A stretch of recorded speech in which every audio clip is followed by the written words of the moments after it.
All right, welcome to the stream, everybody who's here so far. I'm just getting things pulled up, and then I will be jumping over to a different view, and we will be able to get this stream underway.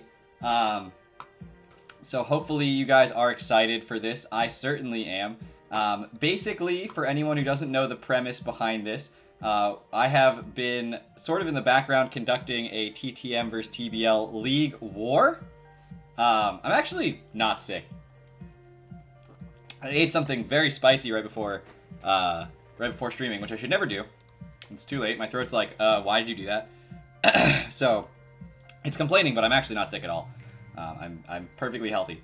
But I am very excited to bring you guys this content. It's going to be a very interesting experience. So there are, basically what happened is there were 8 players chosen from the TTM server.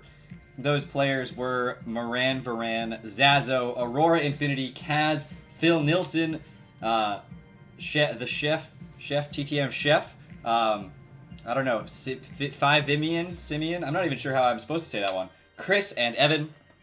And from the TBL, 8 TBL coaches slash people in the TBL server were chosen.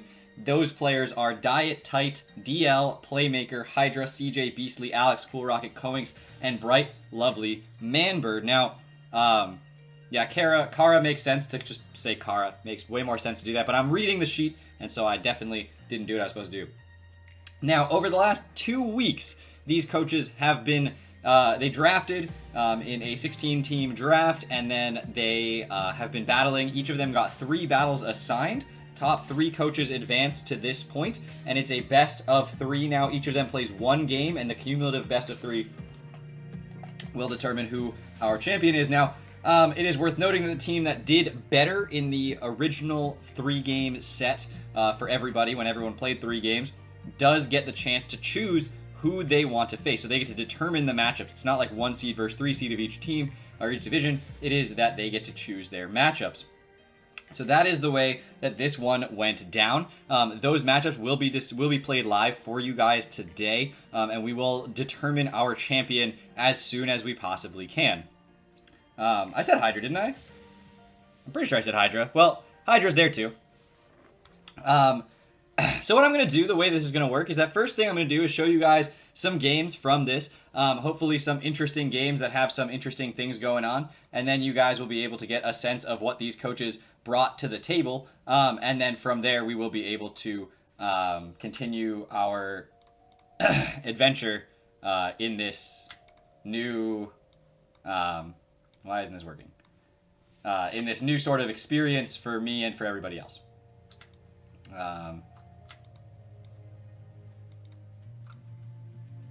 Okay, there we go. Sorry, I was just trying to set up my thing to look nice, and it was just not doing what I wanted it to do. Which is, we got it. We're there. Excuse me again. That should not continue happening. All right, so we're just gonna start by going down the line of videos that I have pulled up for you guys. The first one is going to be featuring Kara and Playmaker in their match earlier on this season. So this is how I'm going to do it. This is the way it's going to look. I don't even know. Do you guys want me on the screen? I don't have to be here. Honestly, I don't even know if I should be here. I think it's better if I'm not here. So we're just going to jump over like that. But we will have the YouTube chat up on screen so you guys can get notified when people are talking, because I think that would be interesting as well. So hopefully that continues to work. I don't know if that's broken or what the deal is there. But we are going to look at what they, let's see, can I like refresh that? Why is the YouTube chat broken? Oh, there we go, okay. YouTube chat's there. People want me to be on screen? Alright, I can put my face on screen, that's fine. So we're going to jump in with the Playmaker game. Playmaker's up top, and Kara is on the bottom, as you guys can see. And Playmaker's team is going to be the Mega Beedrill, the Araquanid, the Jirachi, the Umbreon, the Jolteon, and the Togekiss. I'm probably not going to go through everyone's team every time, but Mimikyu, Gothitelle, Shadow Tag is legal, Quillfish, Mega Lopunny, Latias, and the Empoleon. Shoutouts to me, New York Apollyon. I was not participating in this. I was just sort of managing. But we are going to see Playmaker, who had the first overall pick here and actually drafted Jirachi with that pick, is going to lead off with it here in this matchup, as Kara, is going to have the Quillfish. And I'm actually going to speed this up a little bit just because we do have some stuff we want to get to in the later parts of the stream. But we are going to watch Playmaker do exactly what Playmaker does in this particular thing, which is to say that he is just going for paraflinches. It's not working. Kara's got a very well-trained Empoleon here. I'm going to say that Empoleon is the best water starter. I know it's a controversial opinion, but Empoleon's the best water starter, as it does not get paraflinched at all during that entire exchange, which is pretty impressive, honestly, as the Beedrill comes in on all of these entry hazards and is able to defog them away. So defog Mega Beedrill's coming. Drill Run from an Intimidated Beedrill does nothing to this Quillfish at all, but it is going to be able to keep off hazards as long as it's alive and give way to the Togekiss. Clicking Air Slash against whatever Kara brings in. As you're seeing, this Paraflinch is not paying off at all for Playmaker, as I just thought this was an interesting game to show off Playmaker's playstyle, as well as when it doesn't go right. When 60% don't go your way, what could possibly happen. But you are going to start seeing Playmaker's luck start to shift here, as he continues to just wear away and push away at Kara's team. Move the mouse because that's really annoying. Nice hairline. I don't even know what that means. I got a haircut yesterday. It's not a great haircut, but it's a haircut. And anyway, we're not gonna talk about my haircut too much. And so the Latias continuing to try to trick things onto Playmaker's team, as Playmaker continues to try to do exactly what his team is sort of designed to do. Gets the crit on the Quillfish here, which actually does end up being a pretty big deal. That thing was just going to be a nuisance forever. But he breaks the disguise, gets the flinch, so the Jirachi is still healthy against the Mimikyu, which then has to switch out, can't take another Iron Head, as the Umbreon does come in and is able to curse in front of this Empoleon, which does get a Toxic off on it, as it baton passes that curse into an Araquanid. Now, we had decided that baton passing speed was not legal, but baton passing negative speed is sort of the opposite of baton passing speed, and we decided it was not legal with Trick Room, but it was fine for him to do as long as he didn't bring Trick Room. And so we are going to see the now +1 Araquanid doing a lot of work, as the Jirachi now walls the Latias, and you see the Para coming out as he is going to finish up this game the way he wanted to start it, which is to say that the Jirachi is going to just be able to click Iron Head a few times and finish out the game. So that's going to be Playmaker's first game. Fairly simple, nothing too spectacular there going on, but you see the way that he plays his team, and you will see him again in the playoffs later on today. Next up, we're going to jump into a game between Zazo and Manbird, Bright Lovely Manbird, Buttermink on Showdown. This game is it's an interesting one. I actually watched this game live and thoroughly enjoyed it, so we're just going to jump right in so that you guys can get the content going on, as Zazo up top is going to lead off with a Crook facing down a Klefki, as Klefki is going to be able to set up its Reflect. And this is a fascinating game. Again, I want to speed it up. I forget to do that every time, so we're just going to make it fast real quick. You guys don't have to worry about that. But we see some very good prep from both sides. And I feel like it's Showdown. We should count the number of crits over the course of these 6 games. Really, really interesting. And again, these are just for your reference to see some of the coaches that you will see again later today. Trying to show off some of the stuff that they've decided to bring. And we do see some fascinating prep and some really good battles today. And hopefully this evening we'll see a couple more. We've got some great content coming your way from some phenomenal coaches. And I will get into who they are and the matchups specifically themselves at the end of this. This is not a representative sample of who won the actual league in terms of who got more wins for the first part of the war. But Klefki is going to be able to not wall this Mega Gallade, but at least take some hits from it, as we do see the Shadow Sneak not do that much to his elf behind a Reflect, and it's going to U-turn out pretty freely against this team, as the Blacephalon is going to be able to set up and kill the Toxapex, which was a big burden for Manbird's team, but a Scarf Keldeo does threaten out the Blacephalon, and he's playing very, very well, up 6-4 on Zazo right now, and in a good position, but right here he makes a very crucial play that ends up not paying off for him, in my opinion, which is to say that the Crocodile lives that Earthquake, gets its Figgy Berry recovery, and the Stealth Rocks are going to be set up, and that is going to end up playing a big role since Klefki is so weakened right now that he can't just continuously switch that in and get Reflects up. And the Healing Wish now comes off into the Mega Gallade, cures its Toxic, and he goes for a Bulk Up. The Mega Horn comes out, it does 85%, it does not kill the Gallade.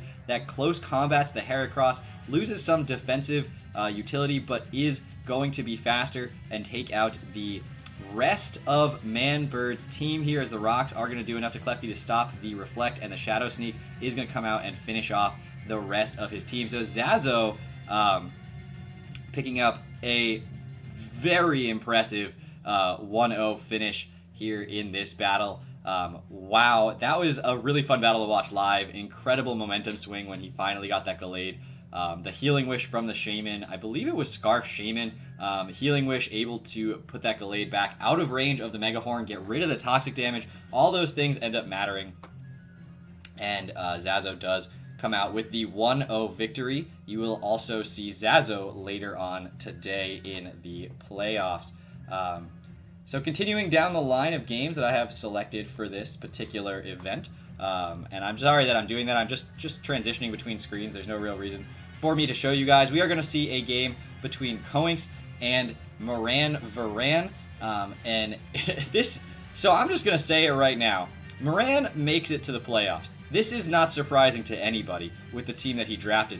But the big thing about Moran here, watch this game. It's the closest game numerically that he played the entire season. I tried to find a game that was like a good game, and honestly, this is what I came up with.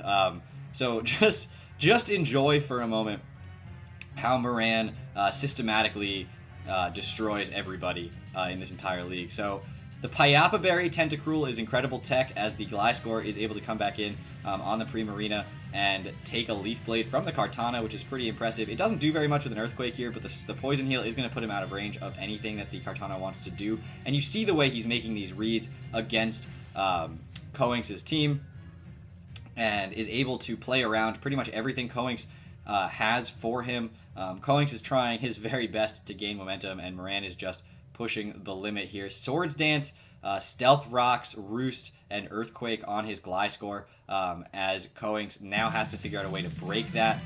His Mega Sableye goes down.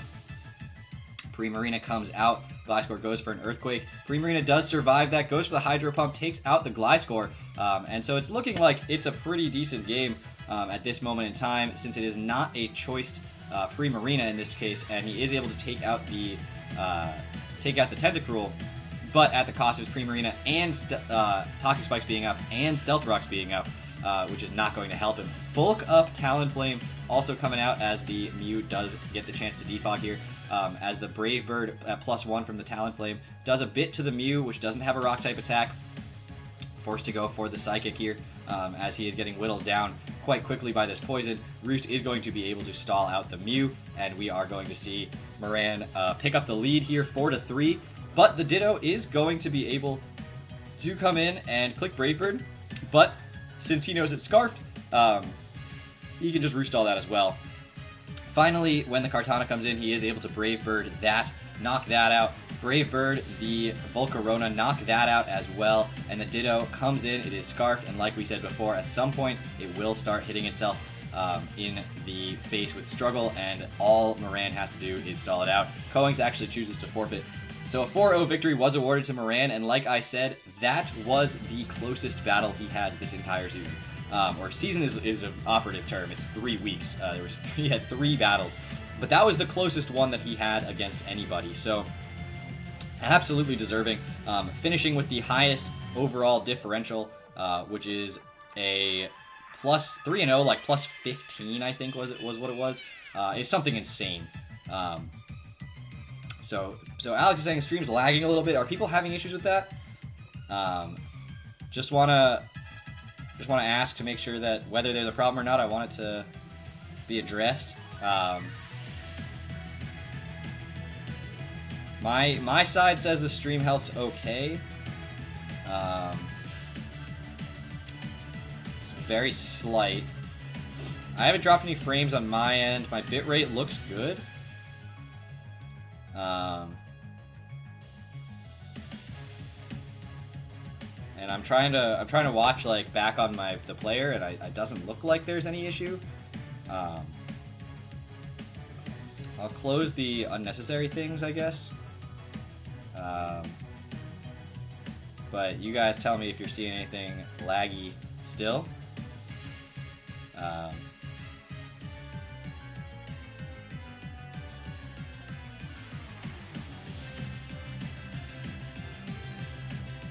I'm going to jump into the next battle, and you guys tell me in the chat if it's still lagging or not, just because I do want to continue on with this little series we're doing here. We're showing off 6 battles, so not a ton. We're already halfway through, though. And so here we are going to jump into the Detroit Leprechaun DL versus Kaz in what was actually a fantastic battle in its own right. And you guys tell me if it is still lagging at all. I don't know. Is it lagging? Is there something I can do about that? I have a lot of questions. I can close Discord, I guess.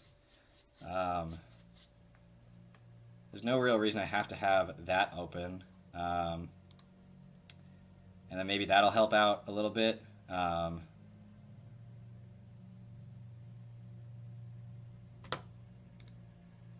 wonder why it would be lagging. I mean, I can turn off the music, but I don't think you guys want the stream with no music.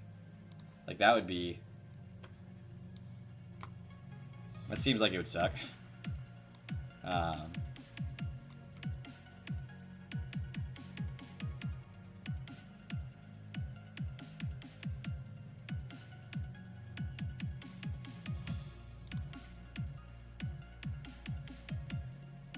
Alright, people are saying it looks fine now.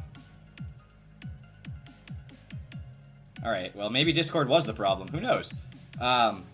Anyway, we'll jump into this battle, in which DL is going to lead off with the Staraptor facing down a Bronzong on Kaz's side, and Stealth Rocks are obviously going to be free to set up, but the Heat Train is going to be able to not only set up Stealth Rocks, but also Toxic the Silvally on the switch-in as well, and continuously set up Stealth Rocks until the Silvally chooses to Parting Shot. Not afraid at all of the Silvally water and the Greninja that comes in following, which is pretty ballsy on his part, but he is going to be able to take advantage of that.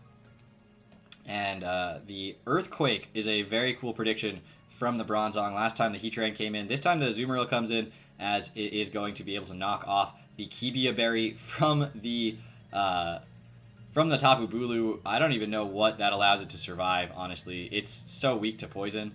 But look at this, knockoff, and it did nothing because it's definitely a Sap Sipper, and trapping Azumarill, doing what trapping Azumarill does. As the Parting Shot is going to be able to get the Silvally out of there, but this, 25% to a Charizard Y is not an insignificant amount of damage with a Whirlpool, as he is going to be able to go out into his Mega Latias and get the Calm Mind up, but the Bronzong does stop that from doing anything shady, as both teams are now looking to get their Stealth Rocks back up, but both are hesitant to do so in front of the other Stealth Rock setter, which is kind of interesting. Sun boosted Lava Plumes, though, are that's good. That's a good tech.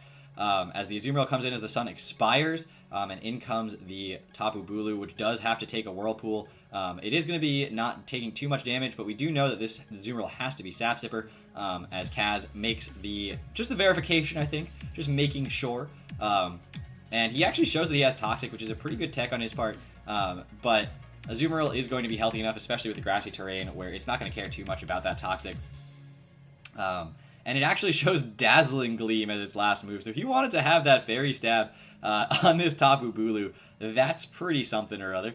As the Heatran does come in, and the Tapu Bulu will drop to the Perish Song, and DL is taking first blood here. And the burn from the Scald is obviously not ideal, but Tangrowth can take it as the Nidoqueen comes in to take that Toxic. So both these teams, both these players, and I mean, this is a case across the entire board.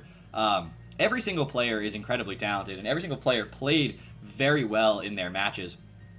I don't think anybody felt like they were entirely outclassed by every single opponent on the opposite side. And I don't, with the exception of maybe Moran, I don't think anybody played badly. My dad is calling me, guys, so I'm going to answer it so you guys can entertain yourselves and enjoy this content while I mute myself.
All right, I'm back. Sorry about that. So apparently what happened is I have a joint bank account that my dad can deposit money in and stuff, and I am getting a new apartment, and there was a down payment for that apartment. And apparently the check that was put in from my other account to put the money into that so I could pay for it didn't go through. So he was saying that he got an email saying that there was not enough. Someone tried to make it a withdrawal of more money that was in the account, which shouldn't have happened. And so that's apparently my fault, which it sort of is. So I'm dealing with that on the background, but that's all good. I don't need to do that in the next, 2 hours. Or I can do that while the playoffs are happening or something like that. So that's all well and good. You guys got to see a very good battle. I hope you guys did enjoy the end of that. I apologize for the fact that that happened in the middle of the stream, but it was something I had to deal with. I can't just ignore life as it's happening beside me, so we are going to continue on at this point.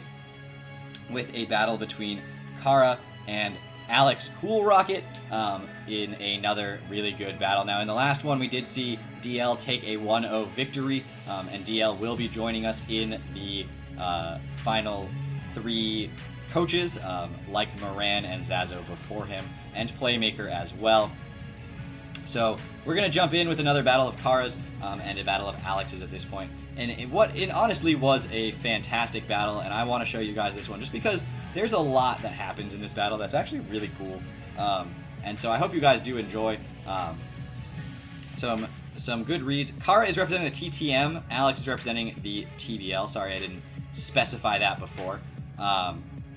And Alex is here with us now. And watch that crit Stone Edge just take out Gothitelle as the Aerodactyl does get a chance to put in some work here. Just regular arrow, not mega.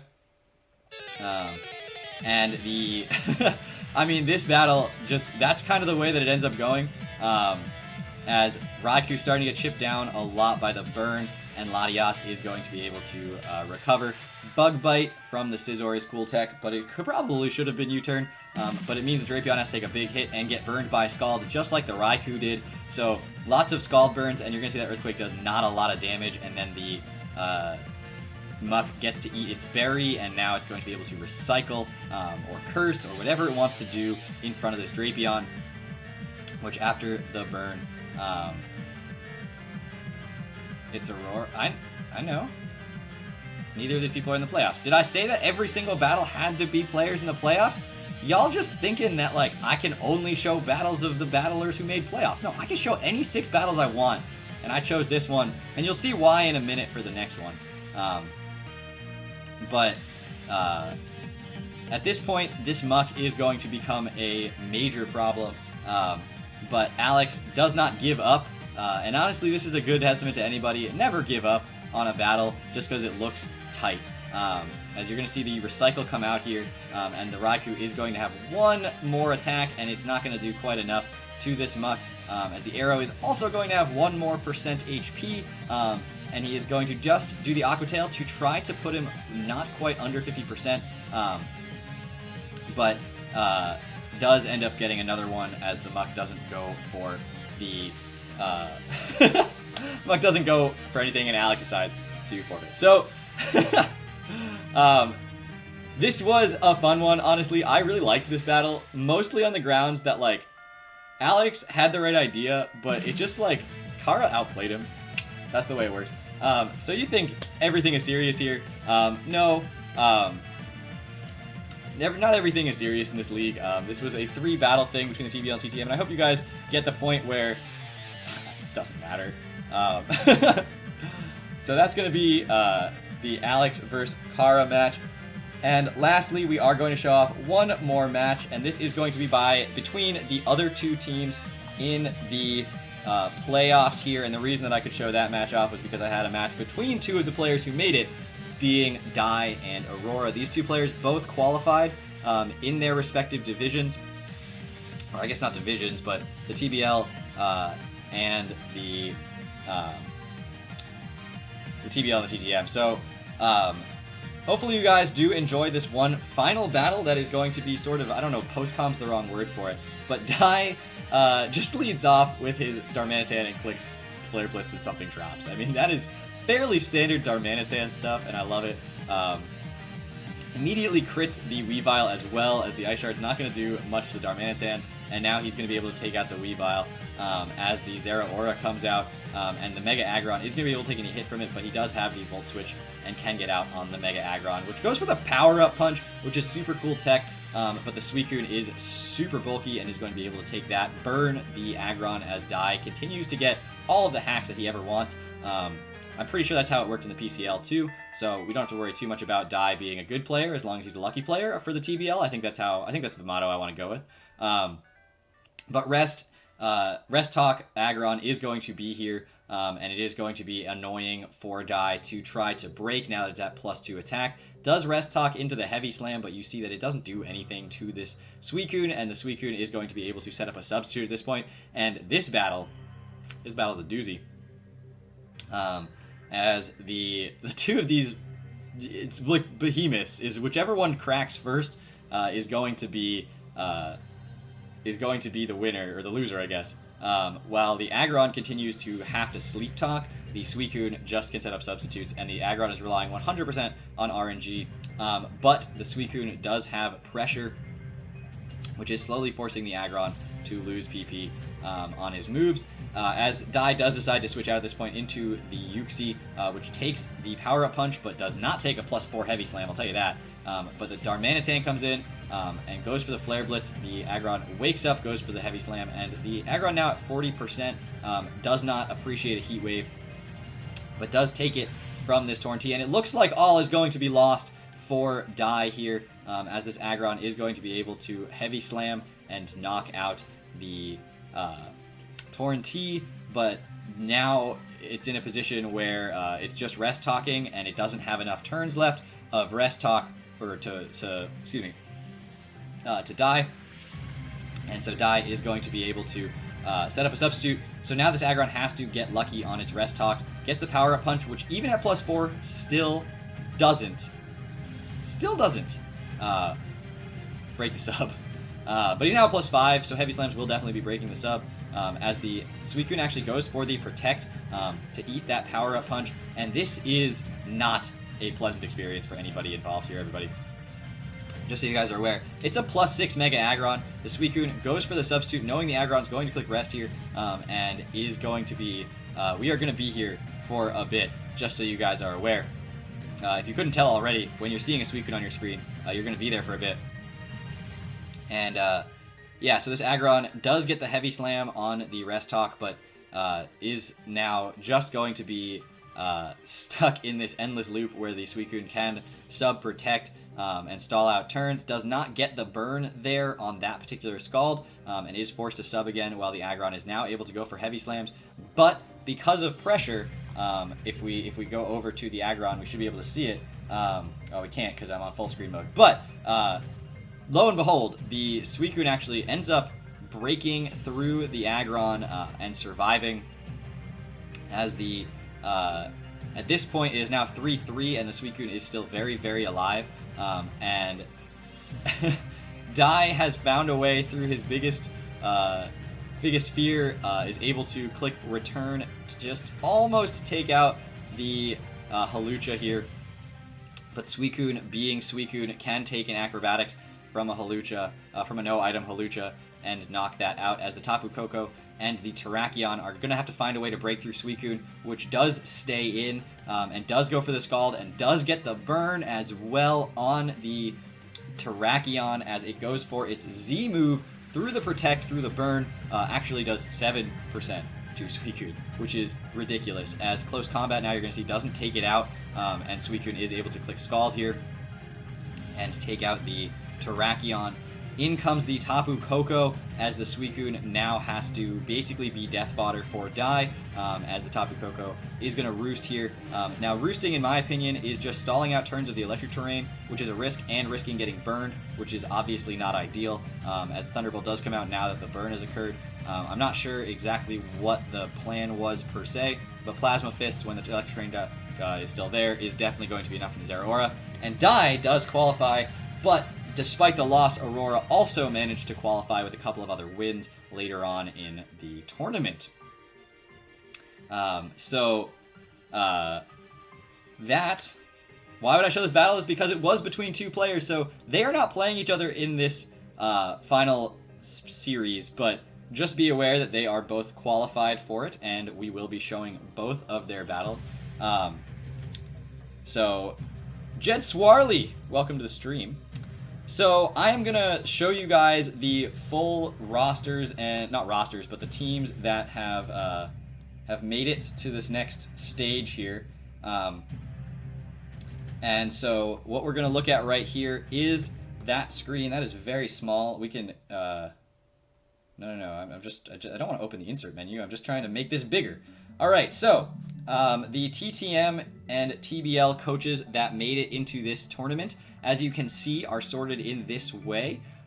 So the Moran Varan ended up finishing 3-0 plus 15. Zazo finished 3-0 plus 9. And Aurora, despite losing, as we saw, to Die 1-0, does finish 2-1 plus 9. Unfortunately, Kaz, finishing at 2-1 plus 8, was knocked out. But you do see the way that this ends up breaking down. The TTM did win the overall 14-10 with a differential of 28, which is insane. So the TBL lost real big when they lost and won real small when they won. But Die does manage to finish 3-0 as well, as DL goes 2-1 and Playmaker goes 2-1. So those three will be representing the TBL in the final three. Now the TTM, for winning, was allowed to pick their matchups of the other three coaches that they chose that they wanted to face. Moran decided he was going to face Playmaker, Aurora decided she was going to face DL, and Zazo decided to face Diet Tight in a battle of the 3-0 Titans. And so, if you guys are excited, the first thing we're going to do at this point is actually, I'm going to tell Playmaker and Moran that they are good to go, and they are actually going to do their battle live, and I am going to get it up on stream and commentate over the battle that is going on right here with you guys. I don't know their sets. I don't know anything about their teams. I mean, I know they're who they are. So if you guys want to pull that up on Showdown, I would say send me the link on Discord, but don't, because I'm not on Discord right now. I closed it. I guess I can reopen Discord, which will slow my computer down. But I'm forgetting something? What am I forgetting? I'm not forgetting anything. Don't worry about me, DL. I'm good. Also, the chat just like exploded right there. That was kind of wild. Yeah, so I'm going to do the nonsensical thing and reopen Discord, which is a terrible idea. But I will be showing you guys this screen for a minute while I pull up Discord. And hopefully it doesn't crash my computer in any way. That's kind of the goal here. And I mean, you can share it there. I've pulled up Discord already, so so you guys can just either just send it to me in Discord or whatever. And hopefully it doesn't crash my stream or make anything lag. Oh, well, nobody gets to see it because Moran got timed out by Nightbot for posting a link. That's just silly.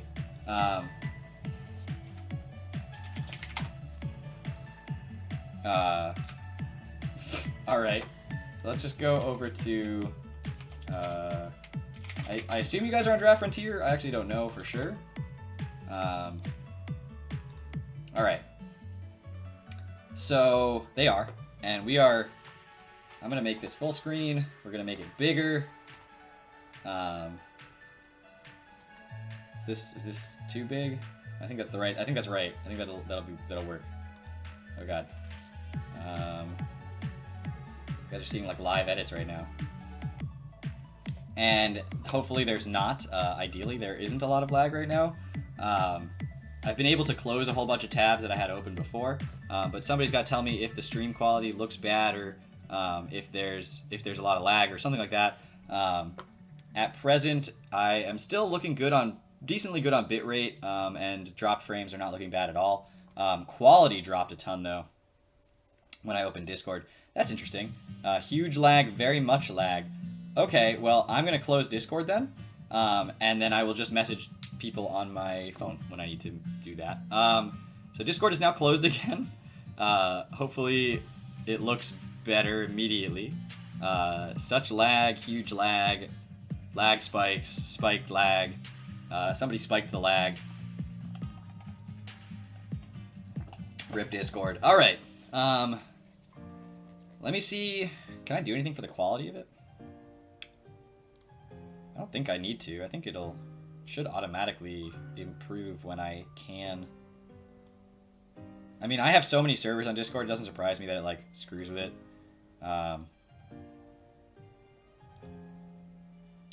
So if you go to the quality settings and change it to something like 720, I am streaming in 720, so you should be able to get higher quality video. I'm actually not going to do that on my own channel just because I don't we're on my own side because I don't want my own computer trying to stream my own feed in HD because that's just going to slow it down. So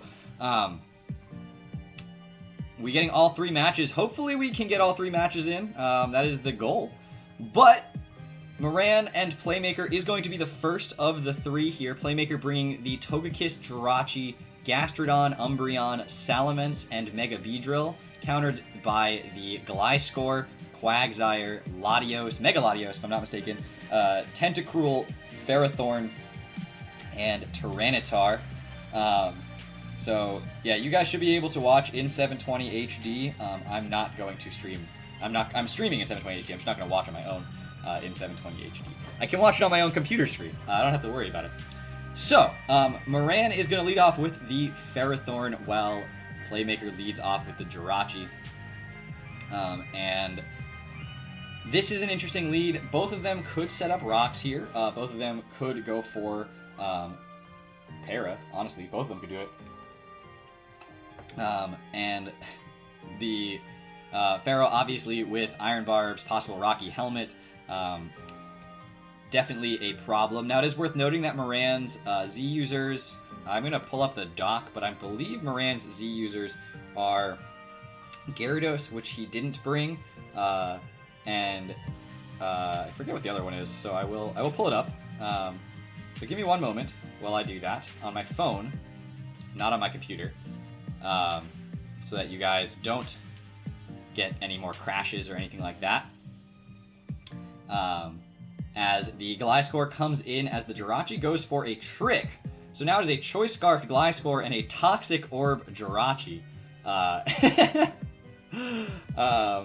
So let me just pull up the teams. And so we have Moran, whose 2 Z users are Gyarados and Talonflame, and Playmaker, whose 2 Z users are Salamence and Necrozma. So Salamence is here for Playmaker, but there will be no Z moves on Moran's side. So that was a pretty free trick, as this is now a Choice Scarf Gliscor, and likely has things like Roost, possibly Rocks on it, Defog potentially. So Toxic Orb Jirachi is certainly an interesting thing now that he has, and he can potentially trick away later. So that's something that they both have to play around, since the Jirachi could end up tricking the Gliscor. It's Toxic Orb right back. It's Mega Latios and regular T-Tar. I appreciate that, DL. Thank you for the update there. And so here we are now with the Gastrodon staring down a Ferrothorn.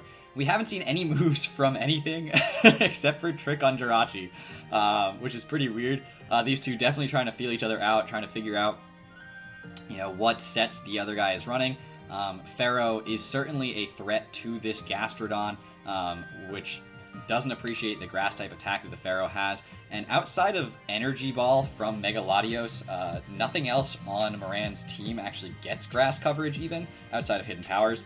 Or Giga Drain, I guess, on the Tentacruel. So, definitely don't want to just take a Power Whip to the face here. And we are going to see the Stealth Rocks come up from this Ferrothorn. So now Tishan, wow. Playmaker is now going to have to play around them. What was the turn 1 play? It was a trick from the Jirachi. So now the Jirachi has a Toxic Orb as the Gliscor switched in, and the Gliscor now has a Choice Scarf, which is pretty exciting. And we do see the Salamence actually switch out in favor of the Togekiss on the incoming Quagsire. And Togekiss now is going to have to figure out, does it defog? Does it go for a... well, it can't Thunder Wave the Quagsire. Nasty Plot could be a problem unless this Quagsire is unaware, but it could be Water Absorb in order to face down the Gastrodon. Definitely Toxic is something the Quagsire could do. Either of these Pokemon could Toxic the other one. That would not be surprising. Now this battle does obviously matter. If the TBL gets this win, then they are 1 win. Whichever team gets this win, I guess, is 1 win away from clinching the competition altogether. So this is the first of the 3 battles to be played, and so it's a big deal. A lot going on in this battle. as the toxic spikes do come up from the Tentacruel, as the Togekiss doesn't do, does a little bit of damage, but does get outsped by the Tentacruel. So we're seeing a pretty slow Togekiss, or a fast Tentacruel. Playmaker has more information than we do, obviously, on that one. No Moran's team, and you're more than confident. Wow, this guy is ready. Now, Moran has managed to break down his opponents before. He was down 6-4 against Coings, as we saw earlier in the stream, and managed to come back and win that game 4-0. So early game is just him setting up for the late game. That's really what he's trying to do. And Playmaker, you know, he's got 2 Serene Grace Mons that have 60% flinch chances, and you know, that's not something you can just actively ignore. As the Thunder Wave does come out onto this Tentacruel, which does end up getting the Scald Burn here. And we don't see leftovers from this Togekiss. I wonder what item it is, whether it's something like Babiri Berry for the Ferrothorn, or Charty Berry for the Tyranitar. Those are definitely options that it could be. Maybe Rocky Helmet, though I don't suspect that that's probably the case. It's definitely not Citrus, it's definitely not Leftovers, it's definitely not Lum, so lots of things that it's not, as the Acid Spray comes out from the Tentacruel, lowering its special defense by 2. Togekissium Z, Ched, that must be it. That must be what this Togekiss is running.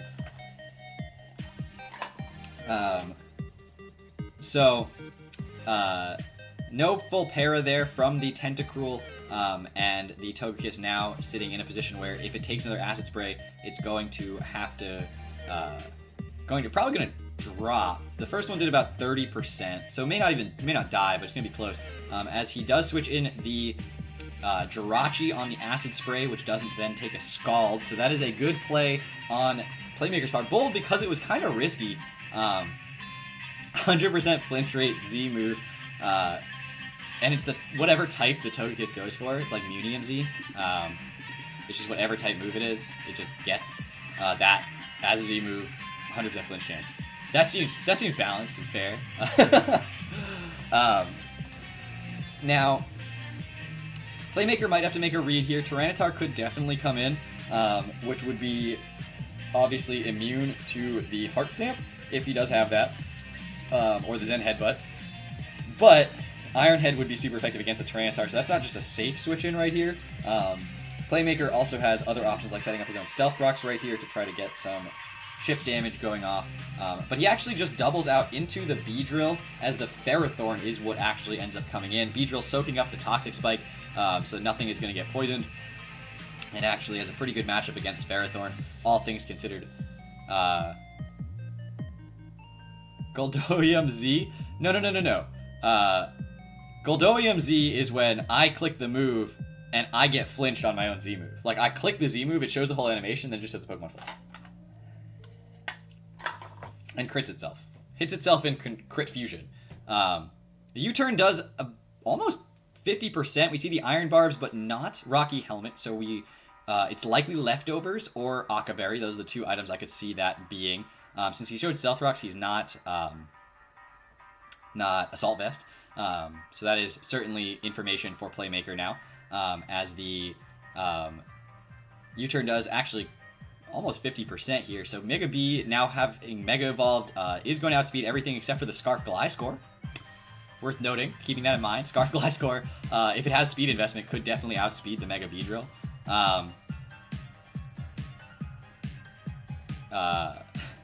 Yeah, I don't know why Discord's lagging on this stream. Discord's open for every one of my streams all time, and it doesn't always lag, but sometimes, you know, I don't usually play music, so I guess I can't have music and Discord open together. Those 2 things apparently don't play nice together in my streams. Now let's see if this place emailed me and is angry as if they didn't get their money, which is possible. They haven't emailed me yet, so that's good. Bumped a thing. Sorry about that, guys.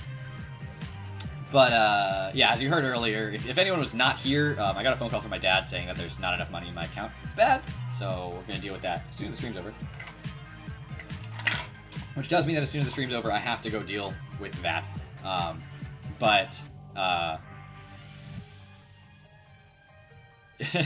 It's these battles, as much as I would love to be on call, I'm also so nervous on my own, like, of my own right that I don't mind, honestly don't mind not being on call with people. And so my dad's just texting me now. So I apologize that this is all happening simultaneously with the stream, but obviously this is not a stream that I could just reschedule because something was wrong. I have other people who are waiting on it, so appreciate their flexibility with my own stream as the Confuse Ray Umbreon pops out here, hitting the hitting the Ferrothorn. That's a thing that happened right now. So, you know, Confuse Ray Umbreon in the playoffs. Yep, that's a thing. As Bubbles comes out, the confusion immediately ends, and Leech Seed is going to be able to hit that Gastrodon. So we've seen Leech Seed, we've seen Stealth Rocks. I don't actually know if we've seen anything else from this Ferrothorn. I can hover over it and check. No, those are the only two things we've seen. And because I couldn't remember because I was a little bit distracted. But that's crazy. You say he's not skilled enough to win on his own, but it's not like the hacks have been helping him. And it's still 6-6. He's made it 14 turns and nobody's lost him on yet. So the Stealth Rocks are up though on Playmaker's side of the field and not on Moran's. Not that they're super useful against Moran's team. He's got no Mons weak to rocks this week at all, and 2 Mons that just resist them straight up. So definitely something to keep in mind. We haven't seen whatever offensive move this Ferrothorn has, and I assume it's going to have one. I doubt it's just Spikes and Rocks and Leech Seed and Protect. I doubt that's the set. It could be. Toxic honestly seems more realistic to me than Spikes, unless he really wants to get some major chip in on some of these Mons. But out comes the Togekiss and out comes the Latios, predicting that switch. So the Mega Latios is going to get a free chance to Mega Evolve, and the Togekiss will die to a hit from it at this point. And so if he wants to preserve this Togekiss, he can. To get the Defogs off later, but he doesn't really have a great switch into the Latios here, outside of maybe the Umbreon pending the set of the Latios, and the set of the Umbreon as well, as the Togekiss is now, we know it's not Scarfed, since it has changed. Do we know it's not Scarfed? Yeah, it's used Defog and Air Slash, so we know it's not Scarfed. Confuse Ray's allowed, but no Fear? I don't understand the question there.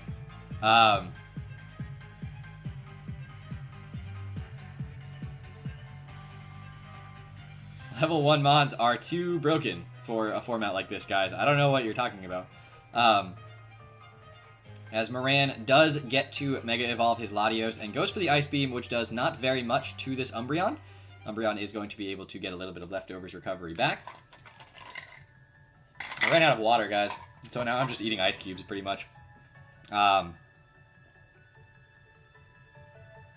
As the Synchronized Toxic is going to come off, you have to probably assume that it is going to be a Refresh Mega Latios here, as the Confuse Ray comes out again. I don't think Confuse Ray is such a broken move that it needs to be actively banned by any stretch of the imagination. But the Heal Bell from the Umbreon is going to be able to cure the burn as well as the Toxic on itself. Since Confusion was nerfed in this gen, there really isn't too much to worry about in terms of that. It's a 25% chance. It's similar to using Thunder Wave, honestly, which Umbreon doesn't get. So I don't really... To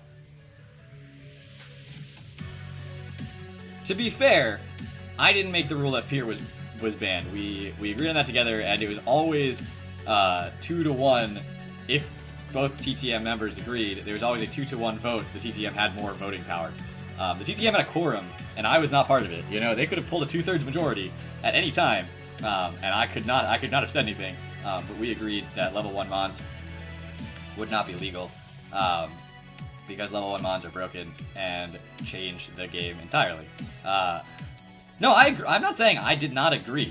I agreed. I'm just saying I did not have full veto power on it.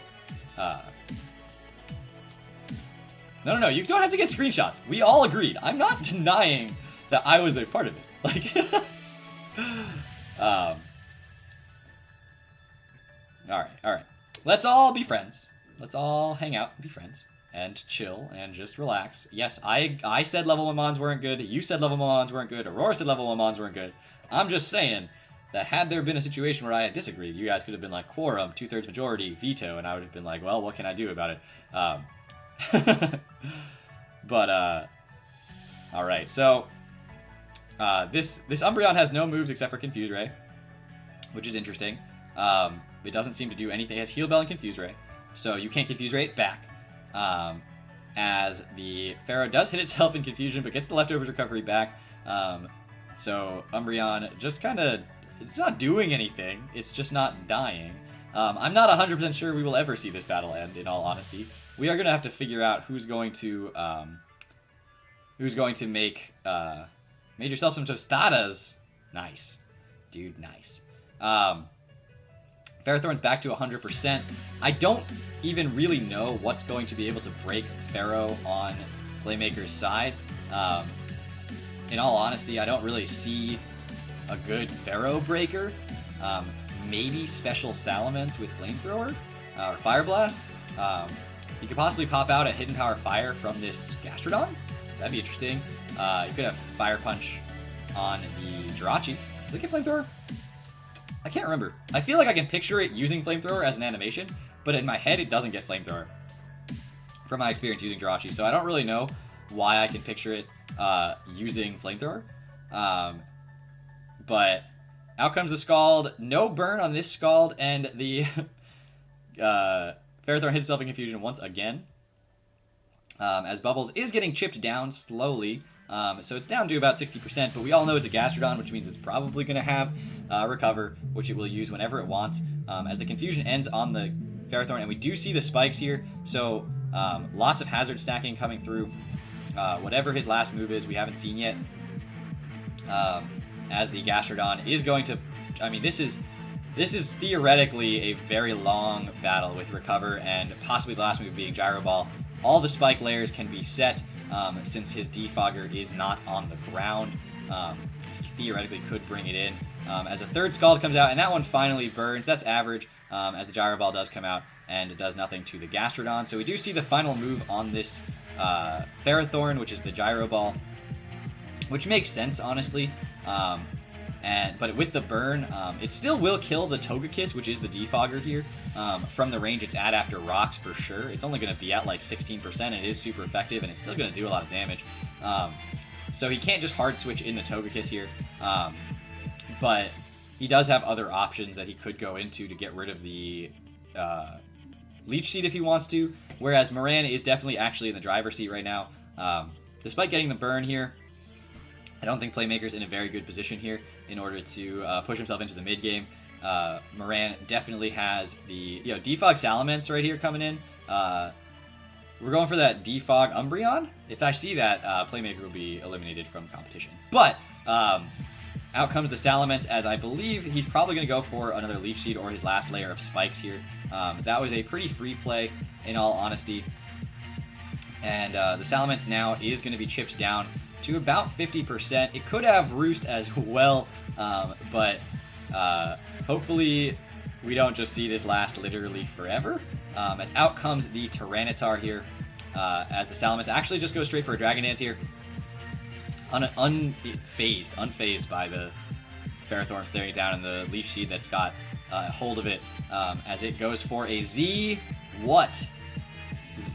Steelium Z Salamence, everybody. Z Ironhead comes out, or Iron Tail, one of the two. And it does 80% to the Gliscor, which doesn't outspeed a +1 Salamence here, but does get a little bit of Leech Seed recovery. And the Salamence now down to 25%, but trying to break this team down a little bit, since the Gliscor does not have a Toxic Orb and can't just Roost Stall since it is Choice Scarfed. And the it now goes out into the Quagsire, which definitely can be unaware. So that's something that Playmaker will have to watch out for here with the one more turn of his Salamence. Nothing he can do about it at this point. It will die upon re-entry. So he certainly has to just click a move. And we actually do see it 50%. Probably is unaware Quagsire. And the Salamence does take some Sandstorm and then some Leech Seed damage as the Quagsire ends up back at full health. And Well, Gliscor scarfed on a trick, not intentionally. So it's very unlikely that he would be able to outspeed a Salamence that was EV'd to be Dragon Dance. Just in my own personal experience there, it's not impossible, but it's unlikely. As the Togekiss goes for the Roost, and the Toxic from the Quagsire misses the Togekiss here. And the Defog does come off finally, as the Togekiss does get Toxic now, being brought down to about 50%, but is still reasonably healthy and has gotten rid of the entry hazard. So a big Roost there, a big Toxic miss, as the Tentacruel is going to be able to come out here, as the Togekiss is going to Roost itself back to pretty close to full. Obviously the Toxic damage can chip it down a little bit, and you'll talk after the match. I'm not on Discord though. I don't know how you're going to speak. I can put you on Discord on my phone and you can talk into the microphone, maybe. I don't know if that'll even work. But my computer is not having any fun in terms of having Discord open with the stream. Now, to be fair, it is 6-5 on turn 34. I've seen worse. I've seen much worse in stall games. So Stone Edge is going to come out and actually does a 45% to the Umbreon, which goes for the Confuse Ray. Man, if this Umbreon was toxic, you never know how this could go differently. But, and yeah, Playmaker lost one of his biggest breakers, the other one obviously being Mega Beedrill. Still around and still a threat, certainly, but it's going to be tough to get that thing in and get it to do a lot of damage. So Tyranitar hits itself in confusion here. We do not see leftovers on it, possibly Assault Vest, possibly Tanga Berry. Lots of options for this Tyranitar. I don't know if it can take a U-turn from a Beedrill, but if it can, Weakness Policy is certainly a set that it could run. And then it's a big threat with like a Dragon Dance up or Rock Polish into a Weakness Policy. Could definitely just sweep if Playmaker doesn't play around it particularly well. Although that confusion is actually going to end up being pretty helpful, potentially, to deter the Tyranitar from going for that full setup while it is confused. Is that banded? I don't actually know. I'm not doing the calcs right now.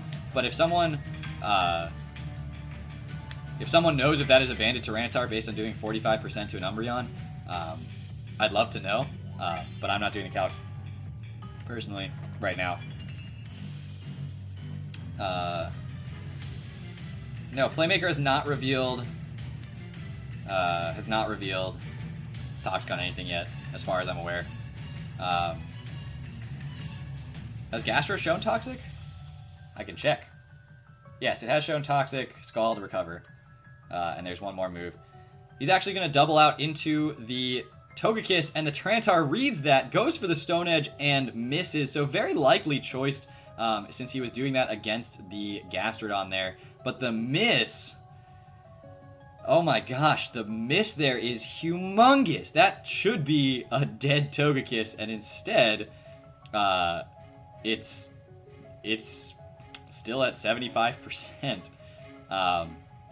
Tyranitar broke through the confusion, but misses the Stone Edge, and that is a big difference here in this game. Oh my gosh, I don't know, man. That's a pretty big deal, as Gastrodon is going to come back out. Now he's predicting it to be banded as the Gastrodon comes out, but the Ferrothorn is here again to try to set up some entry hazards. Togekiss does come out immediately, doesn't want to take Stealth Rock damage, and doesn't want to allow this Ferrothorn to set up its hazards a lot, and it's going to be able to, I don't know, probably immediately defog, but then it's taking toxic damage every turn. We don't know what item it is still. It could have been Charty Berry, maybe that miss mattered but didn't matter, you know. But either way, immediately goes for the defog here, as the Ferrothorn could easily just reset up hazards. Instead, going straight for a Gyro Ball brings this Togekiss down to 2%, and so Togekiss now has a choice to Roost and survive, but die to a Gyro Ball, go for an attack and allow the Ferrothorn to set up hazards and die on the process, and then the hazards are there to stay. Goes for the Air Slash, gets the flinch here on this Air Slash as it goes down, so the Ferrothorn does not get entry hazards up at this moment, but it doesn't die to any one hit from anything that he has left, barring, again, that Flamethrower Jirachi that I still don't even think it learns. Jirachi does come out here. Playmaker potentially getting a little bit desperate, a little bit like he needs to make a play here. Goes for the Iron Head, hits the Gliscor, which does outspeed this Jirachi right now with the Choice Scarf. And he doesn't go for the trick there as the Gastrodon comes out. Now he is Scarfed into Roost at this point as Gastrodon is here. It has a totally free Scald, although Ferrothorn obviously can come in on that very easily as it does. It's not gaining any HP back from its leftovers, but it does have access to Leech Seed at any time, as well as getting its hazards up. So, yeah, like people are saying in the chat, it looks like Hazard Stack is going to do Playmaker dirty here. I'm not sure exactly what his plan is to break through on that front. He's definitely got to figure out a solution and quickly, or he will just slowly die as his mons continue to switch around. As he goes immediately into Mega Beedrill, Ferrothorn goes for the Leech Seed and is going to get a little bit of recovery off of that Leech Seed, although Beedrill's HP stat is not that high. Now you know the U-turn's coming, so you definitely can click Leech Seed again on whatever's going to switch in. The only thing that Playmaker could potentially do is predict that, go for a Swords Dance perhaps, but I think the U-turn is just a safer, freer play, as he actually goes immediately into Quagsire, which does take 40%, almost 50% from the U-turn, and he goes out into his Umbreon now, as the Quagsire is going to be stuck here. Not stuck, but it's going to be here as the Umbreon is going to get some health back, and the Quagsire is going to get some health back, and we... Oh, I don't even know how to commentate about it like this. I'm just going to chew on some ice, make myself feel better. As the Umbreon does what Umbreon's been doing and goes for a Confuse Ray here, which is, you know, if he's going to find a way back into this, that's a way to start. I have no idea why that music just played. I don't even know what song this is right now from Ruby and Sapphire. I didn't know I had this on my computer, but here we are. So enjoy, everybody, I guess. That music, the reason that I got so surprised, because that is my notification music from Twitch. So that's my notification that somebody has just subscribed to me on Twitch, and so I really freaked out and did not understand what was going on. So anyway, Mega Beedrill is going to be able to come in here. It's going to, I know, you know, like, Gliscor actually is going to be what comes out at this point, as the U-turn does a little bit to that, and now he has to choose who to go into on this Gliscor, which can Roost again with the Choice Scarf. I gotta sub now, do your push-ups. Honestly, I could just do like a plank for the rest of this game and be ripped by the end of it, honestly. You know, it's very difficult to stay interesting and commentate a game that is like this. I didn't expect this from these players, but the Confuse Ray, again, you know he's Scarfed into Roost now, so I don't know what you do with that information, but you know it's the case, as Tentacruel is going to be coming out at this point, as he just goes for another Confuse Ray on the Tentacruel, which is, it's named Toxic as TJB 1451, but I'm pretty sure it's Toxic as this battle. I mean, I didn't know what their teams were going to be. I did not know that Playmaker was going to bring Stall to counter Stall. That's not usually how you counter Stall, by the way.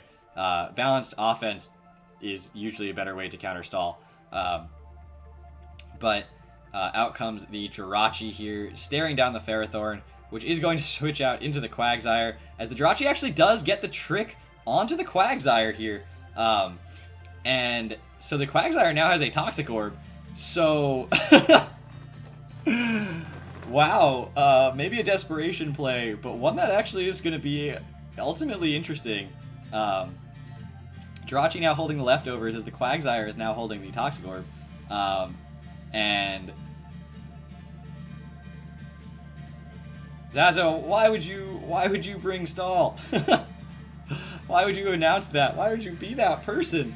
I mean, at least makes this game interesting, that's for sure, as that Quagsire will now always be Toxic, no matter how many heal bells you go for. Heart Stamp comes out, and that's a flinch. That's 2 flinches right now. 2 for 2 for this Jirachi. Well, I believe the other one was technically the Togekiss. But, oh my gosh, the Ferrothorn's going to come back out here. It's going to eat up a Heart Stamp here, no problem, and do some Rocky Helmet damage. But now that the Jirachi does have leftovers, basically, it's... Does he get some flinches? That's his way out at this point. And, you know, if he clicks HP Fire right here, he's the realist. If he pops out a Fire Punch on this Ferrothorn right here, that would change the whole dynamic of this game very, very quickly. And I think Moran's been trying to bait the Fire Punch to scout for it, but hasn't been able to get that. And he actually goes for the Iron Head, predicting a Tyranitar to switch in on the Heart Stamp, and gets the prediction right. So this likely Choice Banded Tyranitar is going to be now 2 KO'd by this Jirachi. Again, I don't know for sure if it's Choice Banded, but he did go for a Stone Edge on a Gastrodon. Could be Scarfed and outspeed this Jirachi, which is not Scarfed. We know it's leftovers. But it looks like Playmaker is doing everything he has to do. He has to make like 16 or 17 plays in order to get out of this in a row. But he's made 2. He's made 2, and that is more than I was expecting, I'll be honest. So, why is Playmaker putting up a fight? Because this game matters. This is playoffs, man. This matters. And, you know, there's a way out. I don't think it's a likely way out. I don't think it's a good way out. But there's always a way out.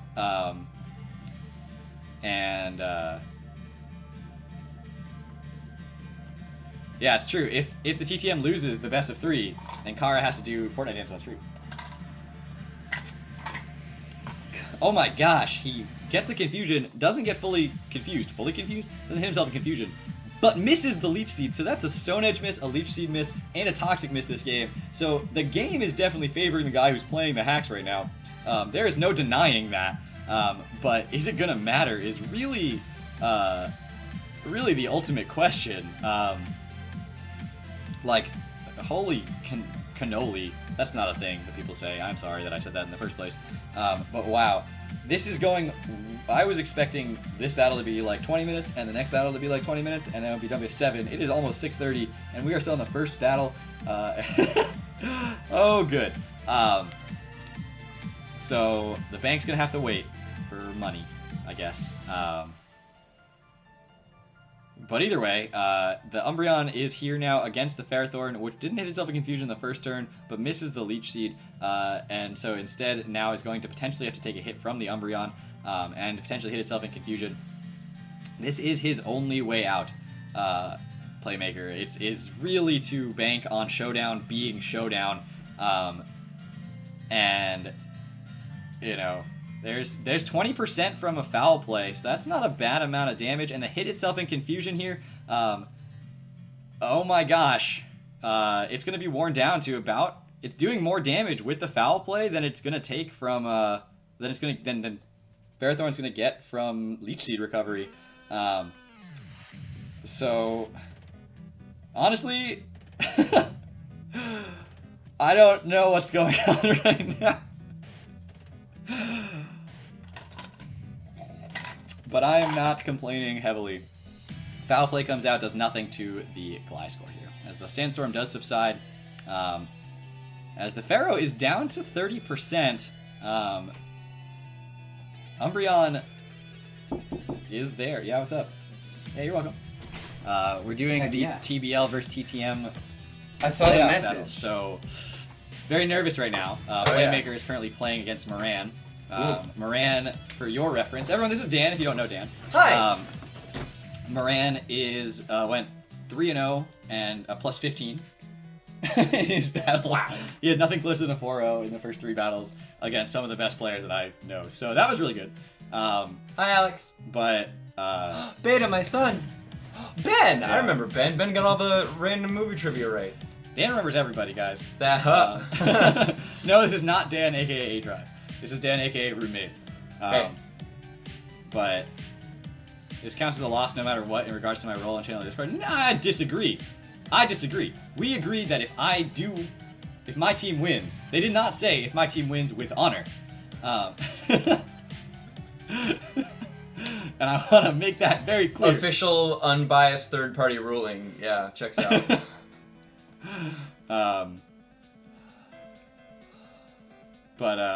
T-Shen, you know I'm not that other guy.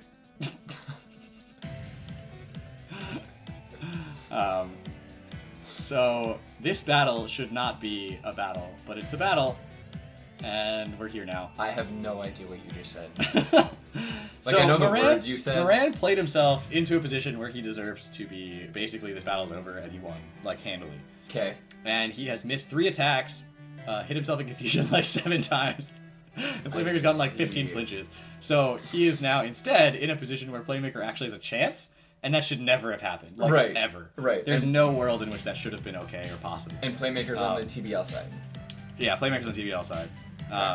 This is whack. I agree this is whack. Aaron, hello! But what am I going to do about it? You know, if you've got a win con, and I mean, people say hacks is a win con. Now, the alternative being everyone says Showdown's better than Wi-Fi because you can't timer stall. Well, this is what happens when you can't timer stall, is that you just stall forever.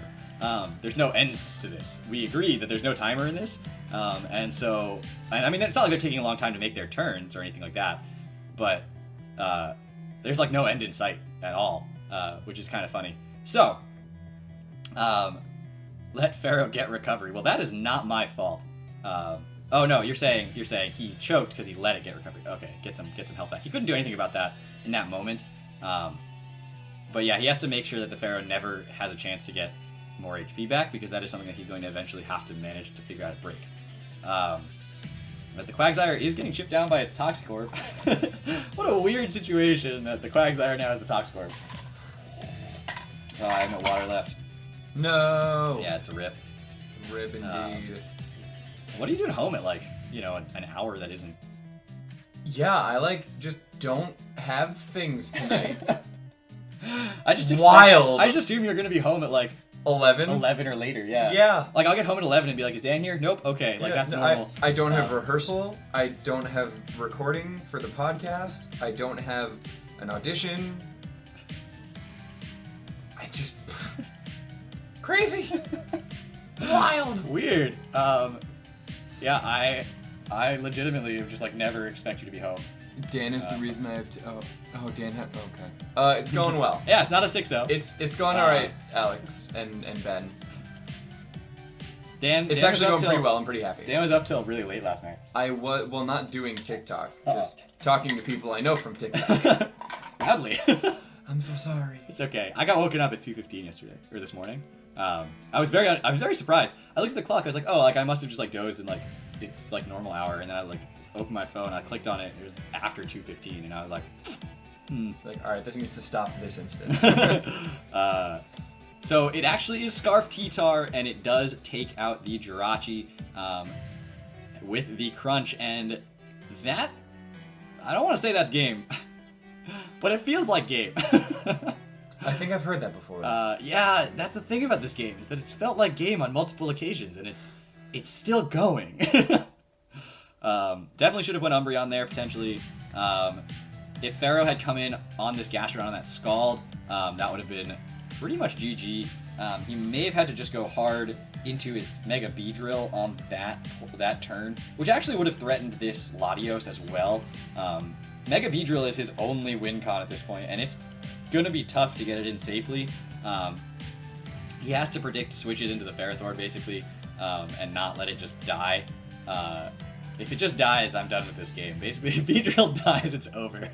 I'm not watching the end of this game. But I don't know why he didn't go Mega B on that. He went Gastrodon, forced out the Tyranitar, then you go Mega Beedrill hard. That comes in on this thing. It goes for a U-turn, which is free against his entire team. Yes, the Tentacruel can take one, but it doesn't like taking one. And chipping that thing down is also important. Or he goes Pharaoh, it takes 50%. Yeah, you take a little bit of Iron Barb's damage, but you're still... you need to break that. That's the only way you win this game. Gastrodon shows Mirror Coat, kills the Latios. Hey. And the Ferrothorn comes back in. So, here we go. What is the Ferrothorn's PP at, everybody? Wet. Hey, I'll see myself out. It has plenty of PP left. That was gross. As he goes into the Umbreon, as the Stealth Rocks do get set up, so that would have been his chance to go into Mega Beedrill there. Again, don't know why he didn't. I even figured that. Yeah, Mega Beedrill is the safe play there every time. Umbreon does get walled by Tentacruel at this point. Yeah, he's got the Confuse Ray. But now, here's hoping. Unless the Mega Beedrill shows me Roost, I don't see Playmaker having it out now that rocks are up. And every time Tentacruel comes in, not Tentacruel, the Ferrothorn comes in, it gets up another layer of something.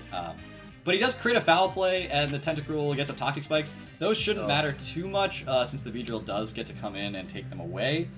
But now it has to come in before the Gastrodon comes in, or else the Gastrodon gets poisoned, and that's also bad.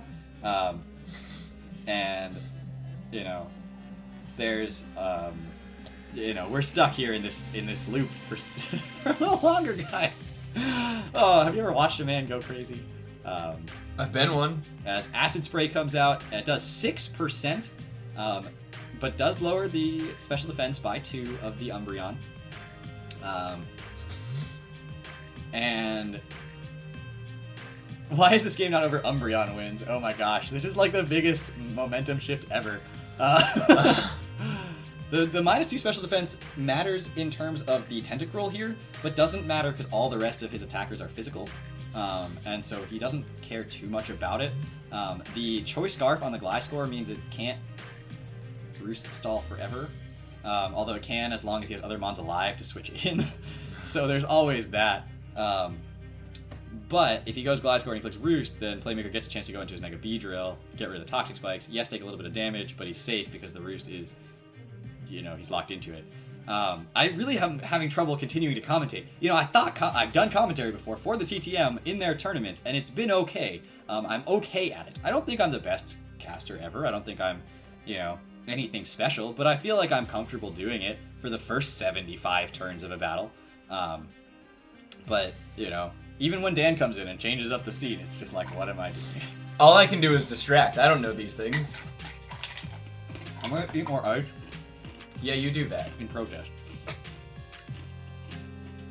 I'll keep doing it, don't you test me! But out comes the T-Tar at this point. Foul Play actually crits it. Wow. Umbreon wins the game. It might. It's not out of the question that Umbreon wins this game. That is wholly unacceptable. We're just gonna force everyone. Yeah, actually, Aaron, real. I'm pretty sure that's exactly what I wanted to commentate for the rest of my life. It's this Umbreon might. The game wants Playmaker. You know, when the game chooses, I've been there, dude. I'm usually on the receiving end of like the game wants the other guy to win, but when the game chooses who wins, it sure chooses very, very effectively who wins. It does not mess around. You make sure that you know who it wanted to win. Twice. Yeah, 500 turn plus games. Yep, 4 stream games a day over 4 months, and I have to commentate every single one. Oh man. So at this point, he's confused. He's locked in to Roost. Mega Beedrill is the switch in here. Yeah, there you go. Get rid of the Toxic Spikes. And don't U-turn. Don't U-turn. Roost. If you show Roost, then you're real. Yes! Yes, Playmaker, he showed Roost. He's got it. This is my chance. This is the TBL's chance to prove why we're better. Or at least why we will win the game regardless of what anyone thinks should happen. Knockoff's gonna knock that out. He has the Roost. And he's gonna be able to... So this thing is scarfed, But if the Mega Beedrill is running enough speed, it will outspeed Scarf Gliscor with no speed investment, as he actually just doubles into the Ferrothorn as play goes into the Umbreon. He's got a chance to go for the Confuse Ray here. I think the better play is just to go for the Foul Play straight up. I don't think you should go for the Confuse Ray because there is a chance that this thing gets a Leech Seed up. But he does go for the Confuse Ray because he's been doing it the whole game and it's been working. But there's the Leech Seed, and that actually is going to allow him to get a little bit more HP, as you're going to see. But technically the Foul Play will theoretically be bringing him down by more than he's gaining thanks to the burn. TTM has more skill, TBL has more luck. I would not necessarily say that's the case, just we only can confirm that the TBL has more luck. We can't confirm anything. For sure. Nothing else is confirmable. But out comes the Gastrodon, which I don't really know if that's... I don't know why that play would necessarily be made there. Hacks equals skill. Good players do know how to use hacks. I don't know how to use hacks, so I'm clearly a bad player. And out come the spikes here as the Gastrodon can't touch the Ferrothorn, and the Ferrothorn can't touch the Gastrodon. So I don't really know why you would just let him set up spikes here. As the Beedrill comes out at this point, it takes a lot of damage. Confusion ends, and the Leech Seed comes out on the Beedrill, which means it can't switch in again. And even if he goes for a Roost here, the Leech Seed plus the Gyro Ball, even Burn, is going to do a lot of damage. So maybe not Playmaker's best moment. He's giving it right back again. Yeah, that was a whole big dance that didn't really need to happen. Yeah, I think just staying with the Umbreon was the right play there. That felt right. I cannot believe that this game is still going. This is silly. I'm very glad, honestly, that like this is how it goes. This is sort of what this war has felt like to me. It's just like butting my head against sticks and Jolt over and over, being like, give me a channel, give me a channel, give me a channel. And then being like, you have bad hacks, you have bad hacks. And me being like, but my minions don't. But they work. Effective hacks. Yeah, Playmaker keeps giving it back. He's like, okay, I see what you're doing. I raise you, bad play. He's a good player too. Playmaker deserves to be here in the final three. I don't know why he just keeps handing it back. He can't click knockoff right here because if you knock off the Gliscor from being scarfed, then it can stall you. You don't want that. So he has to click U-turn, which means that the Beedrill just dies. Or he just clicks knockoff and just doesn't care about the consequences of that, apparently. Okay, sure. I mean, we're already here, right? Yeah, so you know, here whatever. We are. Just screw the consequences of the play that I'm making, and I'm just gonna just wing it. Good play. You've got Casper's complete support. In all life, it's better to be lucky than good. There's no situation in which that's untrue. Yeah. You know, if you're a batter in a baseball game, and you bat a ball, and it gets dropped by the defense, that is the same to you, arguably better than if you had hit one that was nowhere near them. You know, like... Which also isn't all that much skill. Being able to hit the ball, skill. Aiming the ball, duh. True, it's not a great example, but you understand where I'm coming from. Yeah, I do, Like, the concept of, like, the defense getting demoralized... CJ! The defense getting demoralized by the fact that they couldn't make the play. Right, but also you can be as better. good as you want to be at something and be unlucky and just not have it work at all. Hey, that's me, guys. Dan just listed, me. What? I'm very unlucky at Pokemon, but I feel like I'm pretty good at it. Oh, yeah. Yeah, well, that's the thing. You can be terrible and get lucky every single time and win a championship. Or you can be good, get unlucky every single time and lose. Yeah. Now, this is interesting. Because it's hitting itself in Confusion, he actually can change what he's scarfing himself into, which means he could scarf himself into Roost, even if he was going to scarf himself into Earthquake instead. So, this game is somehow still going. And we don't know what's going to happen. And I honestly cannot tell you who's going to win. Alright, there's the Roost, which means that this Umbreon is free, and I really hope he just keeps clicking Foul Play, because 2 Foul Plays kills the Ferrothorn. He doesn't have leftovers anymore, 2 Foul Plays kills the Ferrothorn, and the thing is stuck roosting. So just keep clicking Foul Play. How many Foul Plays do you have left? I can't see. 12. Look like 12. I'm saying 12. I can scroll down. Yeah, 13. Oh, I was wrong. Now 12. CJ, it's okay. As meanwhile, the Gliscor has 10 roosts left. So, how many? He only has 4 Confuse Rays left. How did he use that many Confuse Rays? Jesus. Well, now he has 3 Confuse Rays left. No, this is actually the correct play because he has to stall out the roosts. Okay. Of this thing. Sure. And actually confusing it means that sometimes it won't use Roost, meaning it has more turns of Roost. But now the Ferrothorn comes back in every time. There's no two ways about it. This Gliscor can't stay in right here. It can't take a Scald and get burned. So what does Playmaker do with that? He scalds. Boom. Okay. Just miss your Leech Seed. Like, honestly, at some point, I just don't care who wins. I just want it to end. And Ice Beam, I don't think he has Ice Beam. He hasn't shown it, at least. God, the luck in this game is going to drive me to drink. He's shown Mirror Coat, which is his last move on there. Static Sight. Yeah. What a card. Yeah, Kara is another admin of this particular event. So, don't show any of my games called. Hey, Kind, what's up? As the Leech Seed comes out, and it's getting more recovery back than it's taking. Stop, Casper. You are the real MVP here. And now he's... Oh my god! Play! I don't know if you're watching the stream, but just stop doing dumbs. Just stop doing dumbs. That's it. That's life advice right there. Stop doing dumbs. Just stop doing dumbs. You win this game if you just don't be an idiot. What are you doing? Okay, sure. Actually, okay. That's a play that I can get behind. So you're saying there's a chance. Because now the Scald... Well, it sort of depends on what this thing has. I think have we seen all the moves from this Gliscor? No, just Roost and Earthquake. I don't even know what the other ones are. Possibly Rocks, possibly Defog, possibly, Ice Fang, something. But at this time, Scald is not a 2-hit KO. But with the burn... Could be. Oh, maybe it's enough. It's not enough! Leech Seed. No!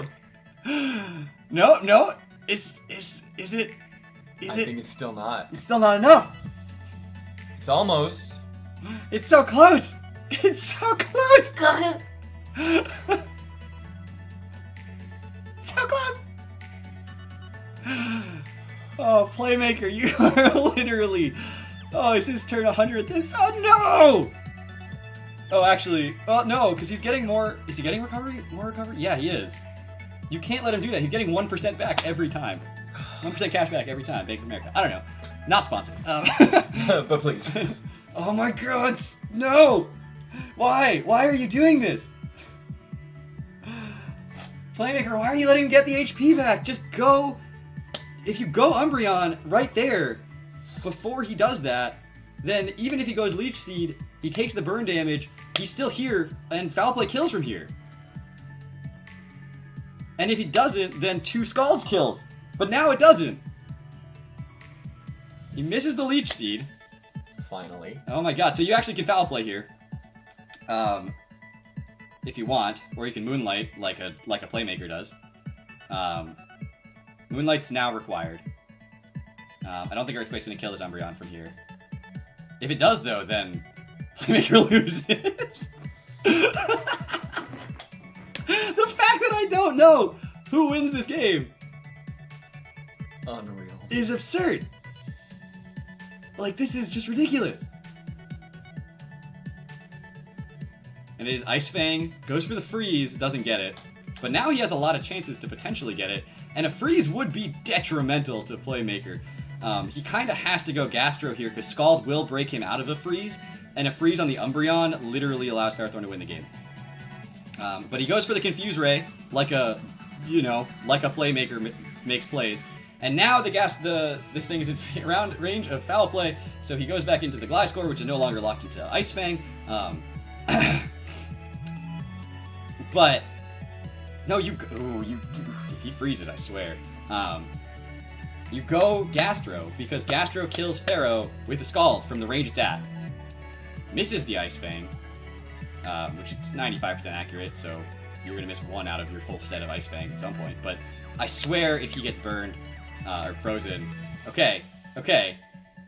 He's in a position where he's going to win. If he doesn't get frozen right here. No freeze. Foul play. Crits him. Doesn't matter. Oh my god.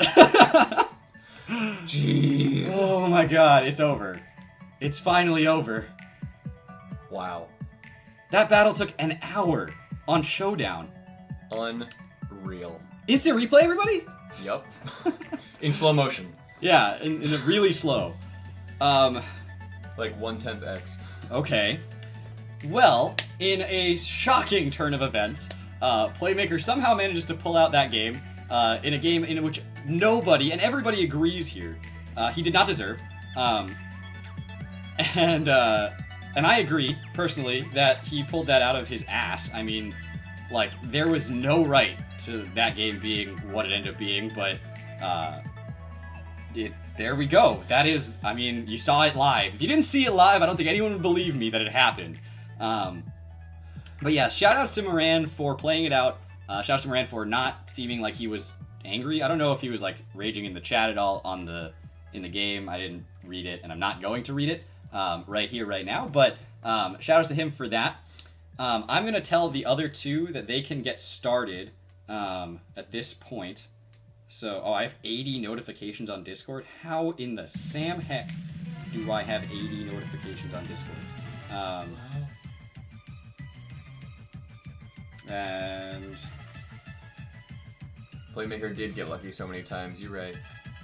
Moran This is the best game I had in... That's the best game you had in months? that was a good game to you, dude? I mean, questions. I have many questions. I'm still stressed out. Alright. So... Oh, Playmaker says same here. Okay, they're both into it. Yeah, apparently those guys are having a good old time. The rest of us here were just, like, freaking out. Wow, now that is a pair of teams. Yeah, so we have Zazo facing down Die It Tight. And the TBL is once again going to be on the top, and the TTM is going to be on the bottom, so Zazo is on the closer side of this. Both of these guys went 3-0 going into this, so neither has lost yet. The TBL is now one game away from winning this event. Just one of the next two games needs to go the TBL's way. But if anything else, RNGesus is on my side. For the first time in my entire life, I can say that. RNGesus has gifted me a win there. So give it a sec, guys. I know it like freaks out when I switch over to a new game. I'll actually close the other tab so that it doesn't like get too angry about it. I'll also close this tab. How do I close that tab and that tab? Just so that maybe it doesn't freak out as much. And I will tell these guys good to go. And drop in to the right screen. And okay. So hopefully it doesn't look like it's lagging too much. You guys tell me if it is. We will get this battle started. So Zazo, he's gonna lead off with the Toxapex. It doesn't get better, guys. Reuniclus, Zapdos, Toxapex on one side of the screen. Thankfully, it looks like Dai does not have any sort of stall outside of Suicune, but if we see Toxapex v Suicune, guys, I'm turning the stream off. Like, it's just GG, it's the end. That's just it. As the Zeraora actually goes immediately for a bulk up as the Crocodile comes in, does not show Intimidate, so it is going to be a Moxie Crocodile, possibly Scarfed to outspeed the Zeraora. Has to be wary of the fact that this could be Scarfed and outspeed him and go for an Earthquake. I don't know if Earthquake kills at +1 defense for the Zeraora. Now Zai, that's both of them. That's their couple name. Dai's two Z users are Torn T and Zeraora, while Zazo's are Keldeo and Aselgor. So he did bring the Aselgor, which could be a Z user. Actually does naturally outspeed the Zeraora, one of the few mons that does. Chople Anger Point would be a thing that you could run if you're expecting to get critted. Anger Point. Do you know what Anger Point does? No. If you get hit by a critical hit, it maxes out your attack. +6 attack. Or it's not even +6. It's like if you're at like -2 or something from like other things, it just goes straight to +6. It's +12 attack technically, but it can only get to a maximum of +6. Wow. And he does knock off the Aselgor, and it does show that it is actually a Z move. I don't know what Z move. Wow. But it doesn't get knocked off, therefore it is Z Aselgor. This is hype. Aaron, you give me life. Any brain dead normie can play hyper offense, but it takes a true champion to play stall. No, it takes a true champion to sit through stall. That's true. Any brain dead anyone can play it. But we all, in this chat and in this room, hanging out, had to sit through that. We didn't even get to play Pokemon. We watched two guys not play Pokemon for 114 turns. Oh, Lord. And that, we, collectively, all of us are the true champions. Or it's Sticky Hold, that's true. Could be Sticky Hold. But no, there's the Z move. And I was only there for like half of it anyway. I came in at like turn 60-something. As he goes for the Fightinium Z here, I think, or is that Normalium Z? Breakneck Blix. That's Normalium Z. Don't know what Z move that was, but he does get knockoffed. As we do see the Krokodoa. Give me back my hour. I want a refund. As the Zeraora is now in range of an Earthquake. And we have to assume that this is going to be a Scarfed Crocodile. He could try to make a read on the Torn T coming in, or the Altaria coming in, or the Suicune. Or he could just go for an Earthquake and not care. But Playmaker did get the W.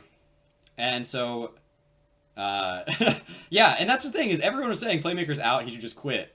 He won! If there's never been more motivation for you guys to play out a match till the end, because you never know what's going to happen most of the time. I mean, sometimes you kind of know what's going to happen. And even I was going to say that looked like he was not going to win, but there he was. He played it out. Moran played it out, and there we are. And they both sure did that. Yes, he did choke away the win at least 70 turns. Ooh, Pursuit! Bold. Great play. Moxie doesn't confirm Scarf or not. And now he is at 1.5 attack. Or he's +1 attack, and he has not confirmed if he's Scarfed or not. So that's actually a fantastic play on the Zeraora right there. And that's down as well. So it is turn 4, and we are at 5-5. That is, it feels so much better than turn 36 and a 6-6. I'll tell you that. I think that's what it was last time. Man.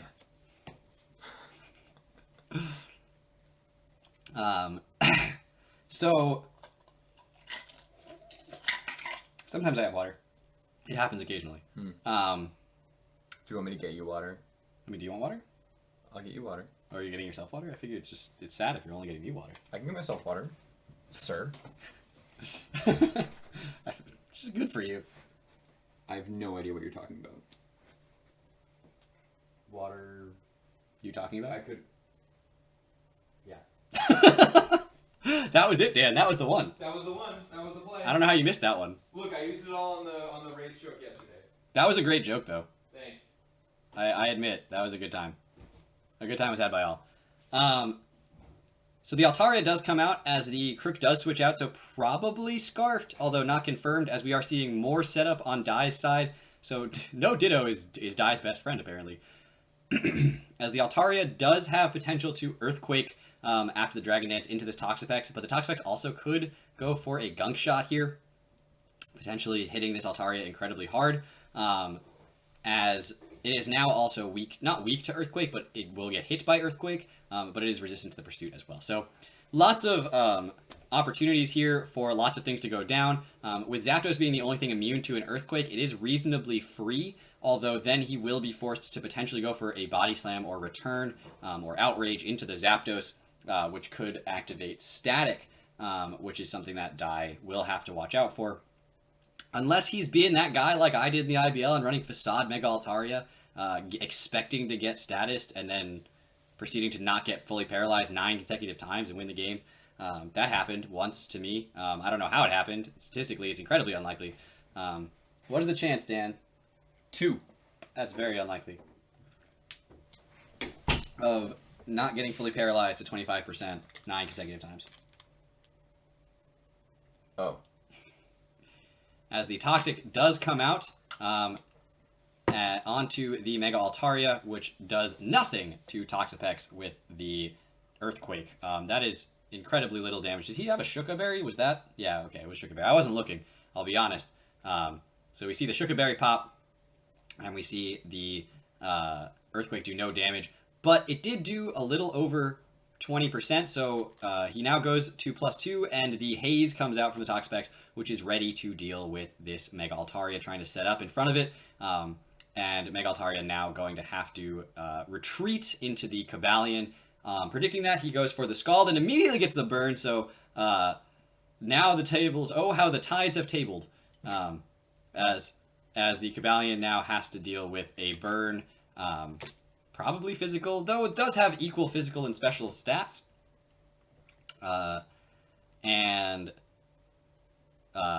so he could be special attacker. It doesn't really make sense in this matchup to be special. I'm trying to think of its coverage, and it's not great, aside from Volt Switch, obviously. So that you could go into the Crook here if you think that he's physical and he's going to go for a Volt Switch, although predicting that would be a pretty good play. Also, he can Scout out if you are Choice Scarfed at that point, because this thing is now burned. But he actually decides to immediately Hard Switch into the Torn T as the Reuniclus comes in instead. Oh, that's some team shout out right there. Also, those odds are 0.00038%. Alec got it. Oh, okay. I mean, I think I don't know when I got it a long time ago. Is it 0.25 to the 9th, or is it 0.75? 0.75 is your chance of being paralyzed. No, 0.75 is your chance of breaking through, and I successfully broke through 9 times. So it's 7.5% that you would break through 9 times. Okay. That seems a lot more reasonable. Yes. Also still incredibly low. Yeah, incredibly low, but also, like, there was one time where I was playing a random battle on Showdown, and my opponent rest talked 9 rests in a row. And that's very low. That's 33% to the 9th. Like, 0.33 to the 9th, which is incredibly low. Huh. In case you were curious, it's just very low. Why is it 1/4 to the 9th instead of 1/4 to the 9th would be hitting it every time. Getting fully paralyzed 9 consecutive times. Yes. Yeah. That's what I thought. That's why in my head I was like, it's the other one. Yeah. But I couldn't verbalize why I thought that. That was just like years of mathematical intuition. As the Darm does make its appearance here, as we do see just a lot of switching. I don't think either of these two have clicked an attack in like 6 turns now. It really slowed down quite a bit. Why do you need the battle link? Why not just watch it on stream where it's like there's like a 10-second delay? It's not like you're missing anything. But yeah, it's on Draft Frontier. You just click watch a battle and it's there, honestly. It's not hard to find. I don't know why it's like, this is too delayed. I must be up to date to the second. It's fine. Quick, someone spoil it for him. Yeah, right. So the U-turn comes out, and he goes right into his Suicune as the Reuniclus is going to get a chance to click Recover. Just scouting out what the Darm wanted to do here.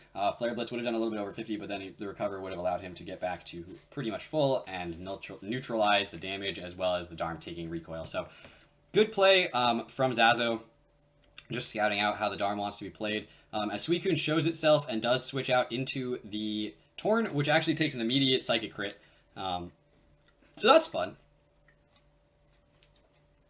Clicking on this stream doesn't give me free money. Rip free money. I'm gonna start the music again because it ended. And that's sad. So he goes out into his Darm at this point, off of the Torn, and that takes another Psychic, which is, you know. Oh my god, wait, I didn't realize his name was Morana's Trash. Yeah, that's why I was saying it's some shade thrown at your teammate. I love it. As the Suicune does come out again. So lots of U-turns off of this Reuniclus are doing literally 0. I mean, after the recovers, literally 0. As the Suicune now goes for the substitute. Oh, I told you guys, if we see Toxapex be Suicune, which is what's going to happen here. Suicune better pop out like an extra sensory on the Toxapex, and that would be crazy. That Scald does a little chunk to the Zapdos, but Zapdos does outspeed and is going to be able to click Thunderbolt as the Mega Altaria comes in. It is getting worn down quite quickly from the Toxic as the Reuniclus does come in here. The Roost is going to come out, and how does this happen every single time? Like, I get that these guys want to win. I respect that these guys want to win because, like, on one hand, half of them are trying to win for me. But, like, this feels like it's happened before. You know, I feel like I've been here before. As the Torn T is going to be taking a lot of damage and not regenerating that much. At least not as much as it's taking from these Psychics. So that's something that Dai is going to definitely have to be dealing with. Suicune is going to be able to take the Psychics a little bit better, although a Spadef drop would actually be a huge problem.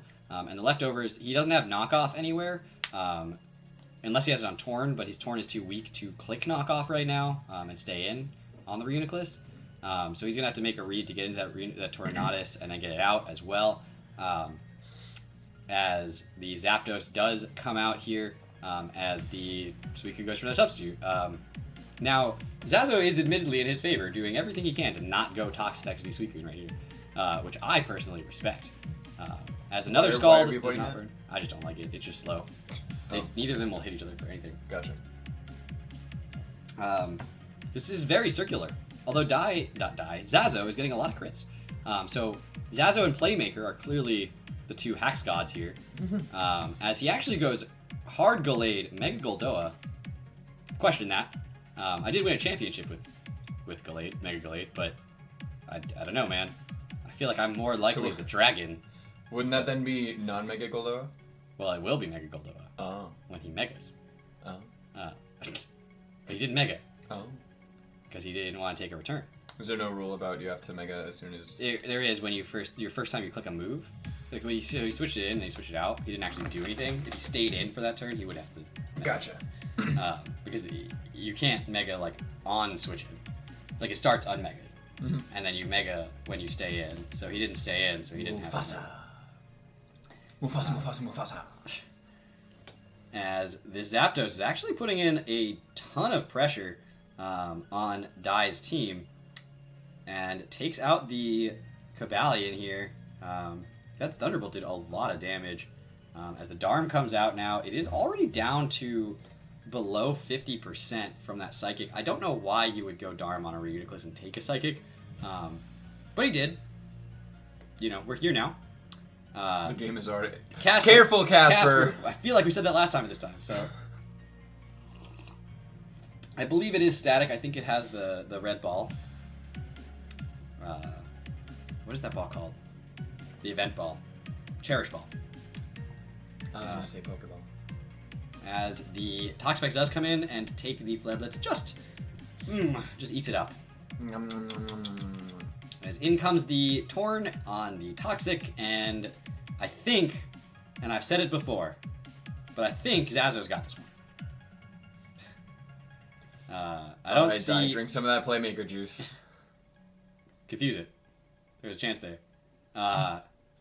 Now, yeah, Dai does have a way of breaking down this game and getting in and winning, but it's just incredibly unlikely. As Pex just needs to recover here. There's the Pex v Suicune that I knew was coming. And out comes the Darm, predicting the switch out immediately. And actually does threaten everything except for the Toxapex. And, you know, Dai he made a couple of reads there to get into this position where he had a chance to just U-turn and continue it, but he really doesn't gain anything by clicking U-turn there. So that is one thing to consider. As the Torn T is actually a little bit healthier now. Has a chance to confuse again, doesn't. And it's going to take a little bit of toxic damage.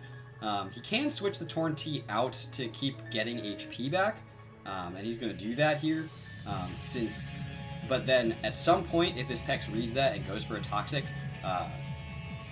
if it burns here, can't Toxic the Suicune now. Can't Toxic a burn Suicune. Crit, no burn still. He's hit this Zapdos with a lot of Scalds to not burn it. as there the it goes. Zapdos takes out the Suicune at this point. And at this point, the Toxapex probably looks like it's got the game in hand. Hey, we've got 69 more turns ahead of us, okay? Dai does not have the ability to break that thing without clicking EQ on a huge read with the Darm probably here. Although if the Zapdos stays in on that, that's just game. And I think Zazo is debating that play. Wait, it says the Suicune vs. Pex is the future of Mons. Never mind. Technically, Crook can't single-handedly win until the Torn goes down. And Dai is doing everything he can to preserve that. But he has gotten the opposite of Playmaker. 0 hacks on his favor, honestly. But he has landed all of his Hurricanes. No confusions. 30% to confuse, 30% to burn. He's gotten none of that against the Zapdos. And Torn T now stays in, goes for the Hurricane. Is going to take a lot of toxic damage here. Should survive it. And does have Regenerator, so he can... Oh, but the Pursuit from the Crook. So now it doesn't matter. He just clicks Pursuit, as that is going to go down. We do confirm that he is Scarfed. There's actually Rocky Helmet on the Tornadus. But the Mega Altaria can stop that thing from clicking Pursuit again. There is very little that Dai can do at this point to close this out. And I don't see a way. I'm looking for it. With this Toxapex, though, I just don't think it's going to happen. EQ is now a possibility with this Darmanitan. If he wants to go for it, he does as the Reuniclus comes in and eats that. As the Altaria comes back out, as the Reuniclus goes for a cover, Altaria is taking toxic damage every turn. And he's going to have to eat a Psychic right here. And take some Toxic Chip, meaning he's going to get 1 attack off on this thing, which does not put it in range of the Darmanitan. The Iron Defense comes out, and that is going to do it, it looks like, for Dai here, barring some bonkers critical hit shenanigans that don't exist. Some divine intervention. Yeah, those crits don't exist in this world, as Zazo actually just goes for an Iron Defense here. Just allowing this Darmanitan to kill itself instead of anything else doing the job for it. So that is going to make it, of course, 1-1. Now, I think the best thing that's happened today, I will have you guys know, nobody knows that this exists but me. And the 2 people that did it. DL and Aurora battled earlier today. That was perfect. I haven't watched the battle yet, but they did it and they sent it to me. So we, all together, are going to watch this battle live here today. Now they made a post in the Discord saying that they were going to postpone until the weekend. And we are, they said that as a tease, knowing that they were going to battle today. And so we have that battle, and it took every ounce of self-control not to watch it. But I'm honestly kind of glad I didn't. Because if I'd known now that we had lost, I'd feel real bad. Like, I'd be like, oh, that was it, that we lost. But at least I have a few more minutes. Now, Aurora, I will just have you guys know, Aurora sent this to me and sounded very confident. Which isn't great. But I have faith in DL. You see that question mark man right there? I have faith in DL. That backwards question mark. Yeah. So... Alright, this is it. It's 1-1. Neither of these players are here. This battle has already happened. So we see DL bringing the, I believe, Mega Scizor. Azumarill. Here, let me check. Let me just make sure that I'm reading these teams correctly. So DL is going to be rocking out with regular Scizor, Mega Latias, Azumarill, Heatran, Persian, Alola, and Palisand, with Heatran and Alolan Persian being his 2 possible Z users.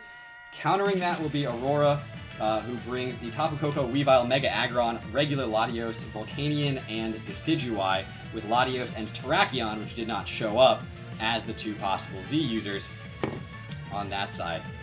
So, DL, welcome to the battle that matters. Technically the first battle to occur, but it ends up being the deciding factor because we watched the other 2 live. Dan, are you ready? I'm here. Okay. I'm not ready, guys. I don't want to do Fortnite dances. I really don't. Do you have to do that if you lose? If my guys lose, which ones? Don't know. I have to do them for 10 minutes. Straight? I don't know about straight, but like actually 10 minutes worth of Fortnite dances. Wow. All right. 3, 2, 1. Here we go. Out comes the Heatran to stare down the Decidueye. Oh, okay. First turn Stealth Rocks. Oh god, this is too fast. I actually don't want this to be fast. Slow it down. Okay. That's too I was panicking. All right. So the Heatran does not get the burn on the Lava Plume, as the Latios actually shows the Earthquake and immediately crits the Azumarill. And out comes the Decidueye as the Azumarill goes for the Superpower, which doesn't do anything to the Decidueye. And switches out into the Alolan Persian, which takes the Spirit Shackle very, very well. And is able to Parting Shot despite the Spirit Shackle, so doesn't have to worry too much about that, as the Heatran is going to get a free switch in here. But the Decidueye does get a Defog off, so no rocks up to chip down the Volcanion and the Weavile. As the Persian actually comes back in, predicting the, I don't know what, Mega Aggron. Volcanion comes in though. Fake out, that's 5% on the Volcanion right there, so that's damage, you know, like that's important. Pickled Draco, the Mega Latios, comes out, takes a Toxic here, and the Volcanion is going to be a big threat to that, so he's actually going to double out into the Azumarill as the Volcanion switches out into the Mega Aggron.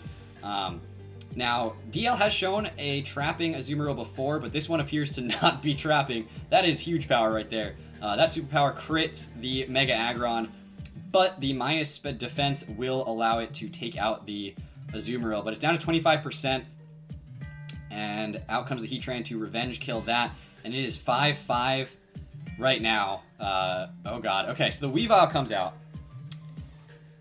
against the Heatran, which is going to switch out into the Persian, and the Weavile goes for a low kick, which is super effective against both of those, but doesn't do very much to the Persian. Shows Life Orb as he goes out into the Decidueye at this point.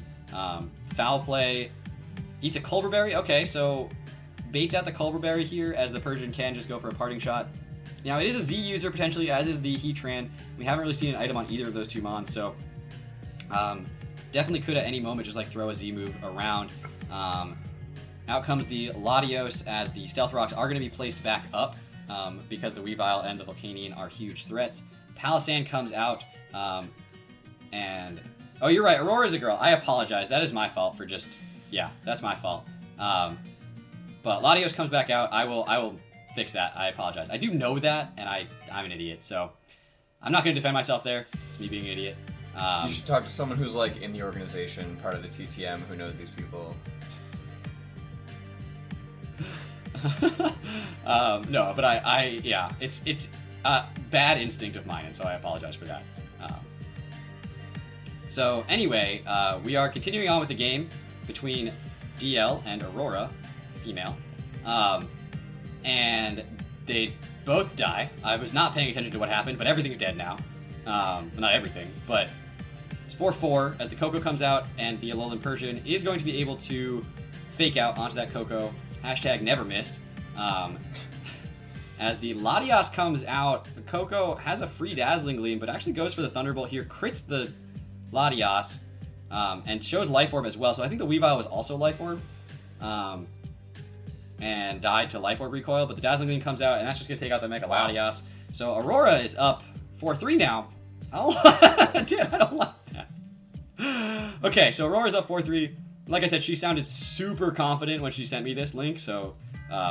Heatran's butt looks like an onion. just a little bit.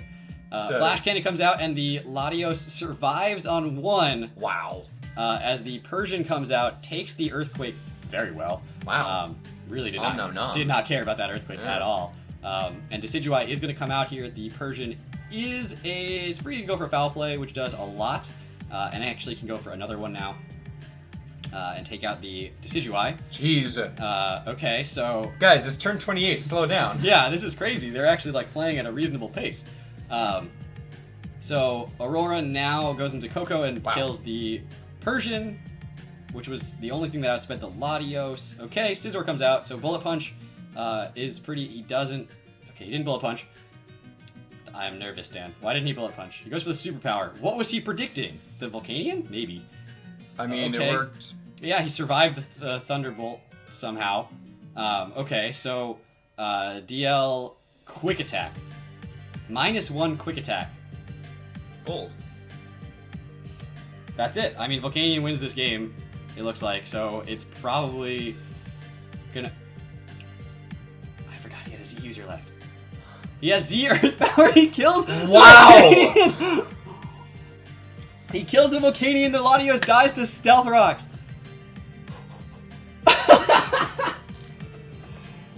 Wow! How many chickens did you just count there? Oh my god, I mean, yeah, today, none of these battles went the way I was expecting them at all. Wow! But DL saves the Tectonic Rage for the moment that it matters. Man! Lets Aurora think she's got it. Oh. She could have gone into Latios and sacked that off and gone back into the Volcanion, which probably would have survived and taken out the Heatran, but... Clutch surprise Z Heatran. DL picking up the 1-0 victory. My heart is literally pounding right now. Oh my god. Oh man. Oh, and you gotta respect the apparent poker face on Aurora. She said it to you all cocky like. Yeah, okay, I'm gonna read you guys the interaction I had with Aurora when she sent this to me. That's just a camera angle of my feet. So I got this DM from Aurora, and she was like, she sent me the link, and I said, like, I will resist my own temptations to watch this battle. And she said, don't click on it. And I was like, you sound really confident. And she gave me a smiley face, a winky face, and then I just said, I need play and die to come through. And she said, haha, guess so. I hadn't watched it, but she was ready. She knew that I was, like, ready for playing the mind games. Yeah, she was prepared for me to be very unconfident. Okay. Wow. Okay, great. And I will upload, either I'll upload it or I'll show it on stream next week. So you may not have to rush it. Man, what a stream to come back to after like 3 months of being in the ether. Oh my god. So, Kara, it looks like people are saying do take the L and Orange Justice. Flossing is fine by me. I don't have a strong opinion. I didn't even know that was from Fortnite until, like, you said it just now. I mean, I know there are a number of things that are in Fortnite that aren't from it, but are now, like, Fortnite dances. Yeah. And I believe flossing is one of those. Okay. So the non-forfeit from play did matter. Play coming through. DL coming through. DL's got... That game was great. That's a great last game. I like... Oh my god. Lost on purpose that I can't get my channel on the TTM server because Styx doesn't want to give me heroes. Oh, Moran. Honestly, the way that battle ended up going, that, like, almost doesn't surprise me. Dude, I'm so glad you all joined for this stream. This was a phenomenal stream. This was crazy. I love doing things like this, honestly. If I can get more community involvement, I will be happy to do host and run tournaments on the TTM streams if people would prefer that to anything else that I'm doing right now. I'd be happy to run those if people will show up and come and hang out. Clearly, you're all available on Wednesday nights. Is that DL? The yeah, Leprechaun? Yeah. Sliding in at the end. Yeah. Like, oh, did I miss something? Did I have a bad matchup or something? I didn't even notice. But yeah, I can do TTM tourneys. I would honestly be down to do that. Hosting, a few people at the beginning of a stream, getting them started, running brackets, running, through challenge and just like silly little things. Random battle tournaments would be fun, like little things. Make it easy. Even if it's just 8 people getting together, I can give away prizes. Like that's fine. Like little things like in game or whatever, not like real monetary prizes. I'm not about that. I'm not made of money. I mean, now that you've earned your place, you can host TBL battles here, TBL tournaments on the TTM stream. Clearly, TBL is so much better. To be fair, now this is something that I kind of want to acknowledge here. To be fair, the TTM had the entire TTM Discord server to pull from. Sure. And the TTM Discord server, it doesn't matter if they were in a league or anything with each other. They just picked 8 coaches they liked and knew and were really good. Uh-huh. The TBL pulled coaches who are participating in TBL events, which is like 25 people that I had like a pick from. And some of them were like, I'm not available. Some of them were like, I'm having a baby. And I was like, so you're not available? And they were like, well, I can't. I was like, no, you're not available. Thanks, T-Shen. Shout out to T-Shen for, congratulations on being a father. Woo! And then Hef was like, yeah, I'm getting married. And I was like, okay, so it's like adult time for the TBL right now. Yeah. Meanwhile, I'm like, TTM versus TBL. War, let's do it. At least you're not on a date for this one. No, I am currently not on a date. So that's good. Yeah, and then DL actually subbed in for T-Shen and ended up, Now, Wow. T-Shen did just win the TBL Season 4. So shout out to T-Shen. Congratulations to T-Shen. And a kid. And he's having a baby. Wow. He's taking the Summer League off. I did just close the applications for the TBL Summer League. But we will be hosting Season 5 on the Switch when that comes out. Now, I can leave. I can go. If you want to hang out, we can do something on stream. I don't know what we would do. Me neither. But we can like hang out and do something on stream. We can hang out and do something off stream. But credit goes to Alex and Di for telling you to go with Mence. Good job, guys. You have made Playmaker do a thing. Wow, I could taste that salt. But yeah, so I will actually look into that for future weeks and talk to Jolt and Styx about hosting little tournaments and things on the live stream and running those here. You recorded your Fortnite dance. Does this Was that the person tour who get was you on the a hook? slot on the TBL Season 5 on Switch? You are welcome to apply for it, and this will definitely help you. Like, I know you're consistent. I know you're reliable. That will definitely help you. But I don't have, like, coaches. I can't pick out coaches right now for it. It's, so far down the line. So, all right, you're going to send me it, and then I will stream it. That works for me. Dan and I can jump over to face cam mode so that my computer isn't freaking out. Hey. And I'm also not showing, like, what's going on my... Now you can really see all my pink blown out glory. It is very bright in here. Also, my haircut that's very short. Mm. And very weirdly, like, lopsided. Like, look at that. It's weird. I don't like it. I don't love that. It's not my best haircut, but what are you going to do about it? I need to cut my hair, but I can't until the play is over because Kara said I couldn't. Well, this one's Kara. Well, that one's Static Kara. side is Kara. Well, Kara controls my hair. Where are you sending it to? Are you sending it on Discord? Because we all know that my computer does not appreciate me opening Discord. I can, but... I was here for a while yesterday, and you weren't, and all I heard was Discord pings. Oh, my computer? Not I was non-stop, but quite a lot. Yeah, I should just mute it when I leave and I have a video uploading, because... Yeah. Not bad. I mean, it's not like it ever matters. Yesterday was the first time I was home since the Ice Age. Yeah, I left it on because I was rendering a video when I left. Yeah. Oh my god. Wow. That was crazy. I think you're sending it to me on Discord. I assume you're sending me a Discord link. Phil is a meme. Who's Phil? No, Phil, let me catch the L. I still don't know who Phil is. That was a dude. In the TTM. Phil of the future. Ricky Ullman. Phil is a meme. Oh, Beta, yeah, why that's did you the first just thing I read. ping me on I'm the Phil, TTM's you're Phil. first TBL Canadian battle? Shinks. Oh. It's just like there's no context. Tectonic rage. Maybe he wanted you to see that. I don't know. That's a phenomenal meme, though. That's a. That is quite stellar. That's actually phenomenal. I'm just gonna pull that up right about now. That's just phenomenal. So you guys can enjoy. What a gem that is. You guys can enjoy that.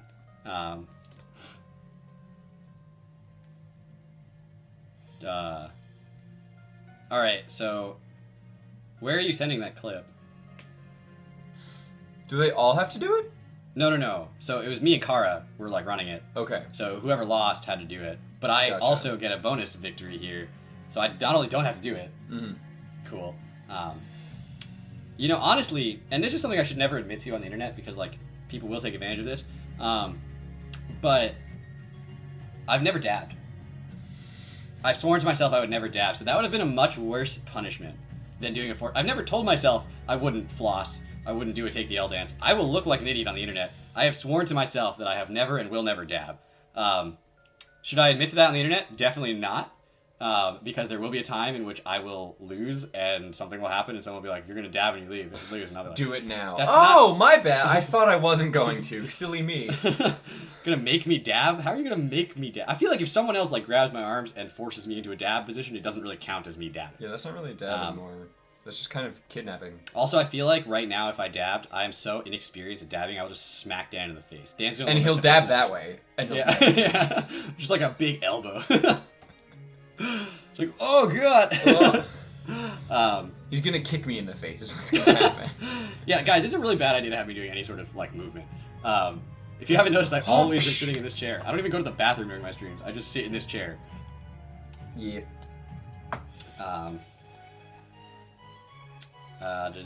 I feel like Gold would lay down his life before dabbing.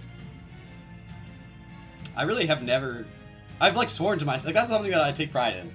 I have never touched a fidget spinner, and I've never dabbed. And those are two things that I take like great pride in. It was really tempting too at times.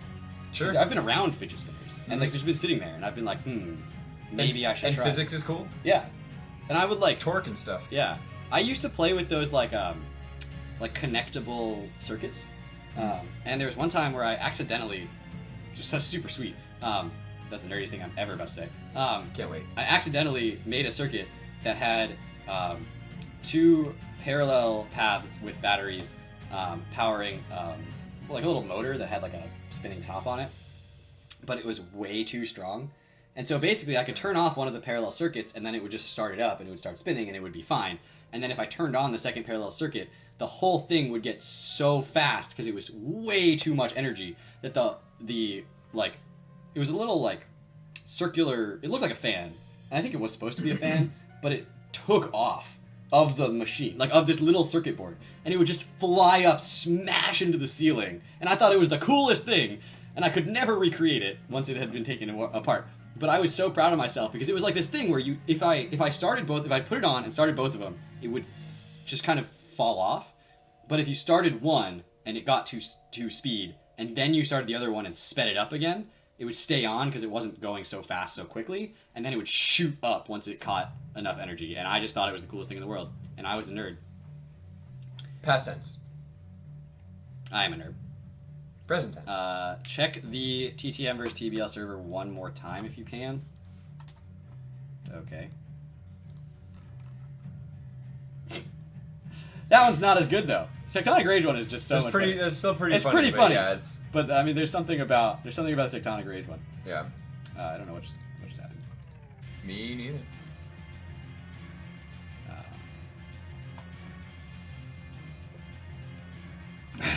Excuse me. You kept swapping out because Moran was running out of leech seeds. You really had the game without switching out all those times, and then you made it closer than you could have been, because if he had started getting a lot of recovery back with the Ferrothorn, you were done.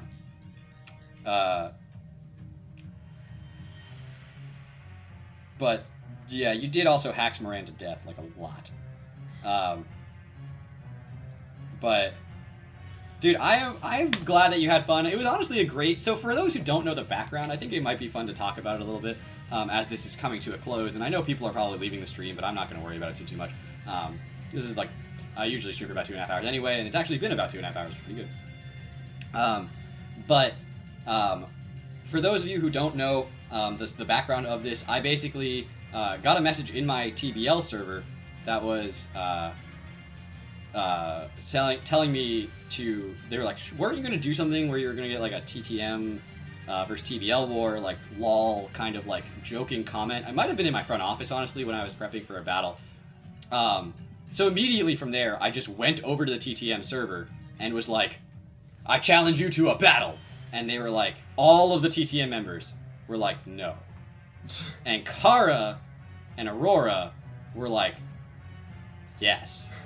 And so eventually we all sat there and we're like, we need confirmation from literally one TTM member that isn't me to say okay. And Jolt didn't respond. And Danza was like, "I don't understand what's going on." And Johnny was like, "I don't have any authority." And Styx was like, "I don't care what you guys do." And we were like, that sounds like permission to us. So we made an entire separate server, grabbed 16 coaches, had an entire draft with all 16 of them. In 3 days, all of this was organized and orchestrated and completed.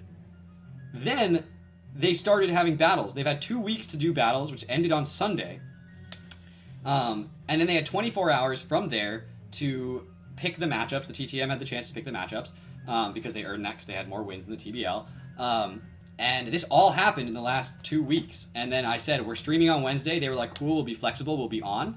2 of the battles were able to be streamed live. One of them was recorded in advance, as you guys saw. But they were all able to have their battles within 48 hours of knowing what their matchups were going to be.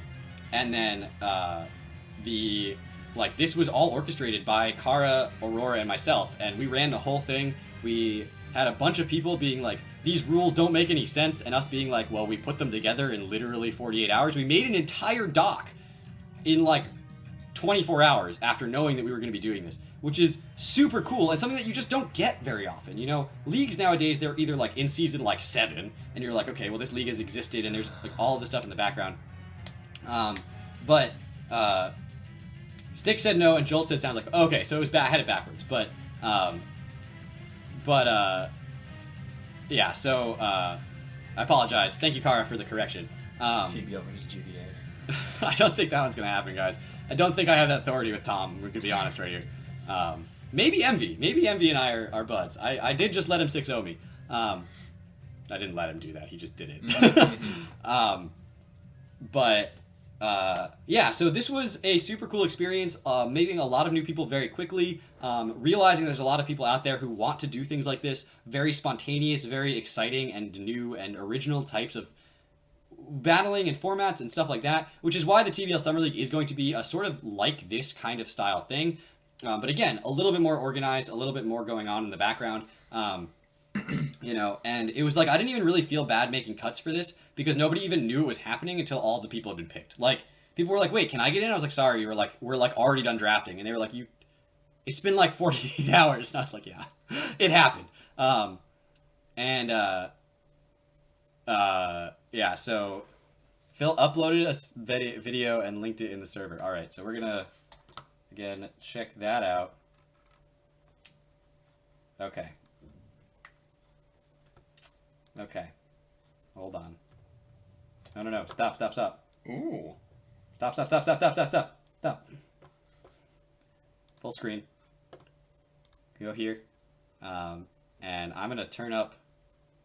I don't actually know if I need to turn up the volume. I have no idea. But the music's done. We're going to jump into this. I have not watched this yet. All right. Are you ready? Maybe. I'm not ready. There it is. It sure isn't. It's a commitment, though. That's sure where it is not. No, that's dude. That is a commitment. Oh no, I love the performance. Yeah, 10 out of 10 for execution. Oh, yeah. I love the tongue sticking out of his mouth too. Like, yeah. He's really committed to this. This is awesome. Is this 10 minutes long? No, it's like 30 seconds. But yeah, no, that's sweet, dude. I respect that so much. That's awesome. That was taking it out. That was exactly what I needed. TTM sucks. I didn't know I needed that, but I definitely did. Also, if anyone wants to know what the TTM YouTube channels, what was I gonna say? What are these called? What? Suggestions? Recommendations are? There you go. I don't know what these are. I don't watch this. I don't watch anything on this channel. She looks really sad. But yeah, so that was awesome. Phil, definitely 11 out of 10. For commitment, for performance. That was awesome. TBL versus Hive. Kara's gonna be taking the L next. Ooh. Okay. Is flossing the taking the L dance? Is that what that is? It looked like. I It mean, looked like that was close to flossing. That was flossing. I mean. Oh yeah, no, that was definitely more of a floss. That was not a take the L. This is a take the L, according to the internet. It's the one where he's like up on. Yeah. I do know vaguely that one. Yeah.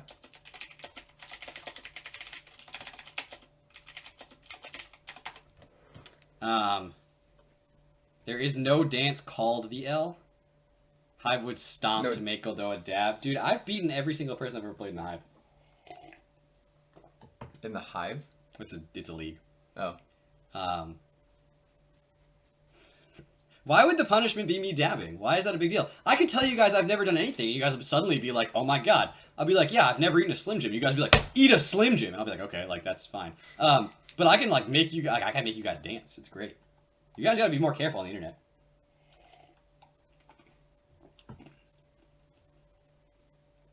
Hive is top 1 league.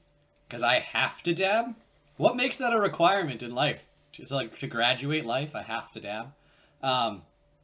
Anyway, with the music being done and that video being a better exit than I could ever give on my own, I will get Kara's video at some point whenever she sends it to me, and I will have it next week for you guys on the TTM live stream, or I might do a surprise TTM live stream this weekend or something. I actually don't have any time this weekend to do that.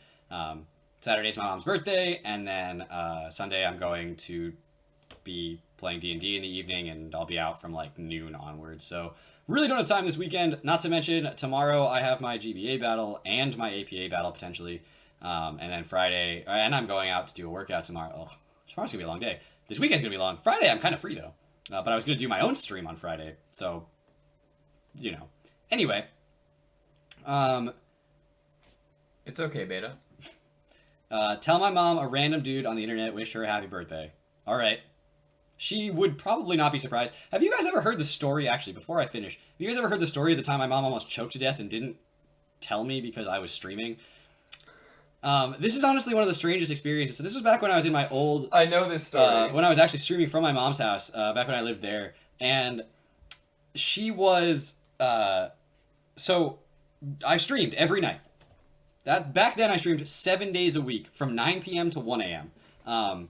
It was a weird time in my life, but I did that for like 5 months. And one night I had like 25 followers on Twitch, and 5 people would show up to a stream, and they would all be people I knew personally, like my cousin, my friends from college. Like this was not randos on the internet. This was like beginning of me starting to stream. And one night my mom is lying in bed, and because it's late, and she starts having a coughing fit, and she's choking on I don't know what she was eating or doing before that, but she starts choking, and apparently according to her she was turning red, eventually blue, couldn't breathe, got up, walked to the room, which I had the door closed for because I was streaming, I didn't want to be disruptively loud, and stood there dying, couldn't speak, stopped choking even, like couldn't breathe, to knock on the door. Heard that I was streaming, hesitated, and then walked away and went back to her room where she stayed for the next 2.5 hours while I streamed, having no knowledge of this. And so after that, she was fine. She was fine. She's still alive. She's still still alive, having a and birthday on Saturday. Yeah. And she ended up fixing the problem, having some water, whatever, walking around maybe helped. I don't know what the issue was. I never resolved it. And she was going to knock on the door, have me come get it, which I would have done because she never knocks on the door. So like I figured it would be a big enough deal, and call 911 to get her an ambulance because she was asphyxiating. Instead, she doesn't do that. She doesn't call 911. No ambulance comes. Nobody helps. And at 1 o'clock in the morning, I come out of the thing and she's like, oh, by the way, for a little while there, I was almost dead. And I was like, you what? And so she's like, yeah, I was choking to death. I couldn't breathe and I couldn't like make any noise. And I was like, and why didn't you come get me? And or like text me or something. And she's like, well, I really didn't want to interrupt your stream. And I was like, what?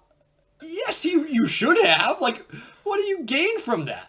At least you know that if she ever does interrupt your stream, the world is on fire. Oh yeah, no, it's bad if she ever comes and interrupts my stream now, because like if her own demise, her own imminent doom and death and incapability of breathing isn't good enough, I don't know what is. But she, yeah, so she didn't want to interrupt my stream because she didn't want to ruin, you know, my presence on the internet. I guess she just didn't want to make me into a meme when nobody knew I existed on the internet. Like, it's funny too because some of those people are actually still like following and still hanging out. Stripes, who's a mod here, and is LD Kitten in my Twitch channel, was there at that stream. Kyrie700, who's comes and goes. She's my actual real life first cousin, was at that stream. So there were definitely people who were there, and I was talking to them and hanging out with them. But it was also like people I knew in real life that would be like, oh yes, your mother is asphyxiating. Deal with that. Come back later or don't. And would have understood. Even now, I feel like if Dan knocks on the door and is like, I'm dying, I'd be like, I'm ending the stream, and all of you, who are effectively random people on the internet, would understand that that's just like, things are happening and they need to be dealt with prior, like there are priorities, and that is one of them. So, yeah, wild. That's one of the stories, the OG stories of GoldoaDragon, back when the channel like didn't exist yet. I think I want to say that I was playing Bait and Kados at the time. So it was way back then. Which game, by the way, great game. And I would encourage anybody to play Bait and Kados Origins. Bait and Kados Eternal Wings in the Lost Ocean, I haven't played it yet, so I'm trying to work through that. Anyway, I need to go prep for the GBA. I need to hang out with Dan because we're roommates and we never talk anymore. And I need to go do other things. But the TBL has won the TBL versus TTM war. Oop, the first dead ever. stains. The first ever and possibly last ever. But congratulations to Playmaker and DL and Zazo for picking up wins in these playoffs. Actually, I should say congratulations to Zazo for being the only one in the entire thing to go 4-0, which is a big deal. So that's kind of cool. But anyway, Zazo did beat me that one time, so clearly the best player on the internet. Anyway, I'll see you all later on. And before I go, we are going to just kind of, we're just gonna, yeah.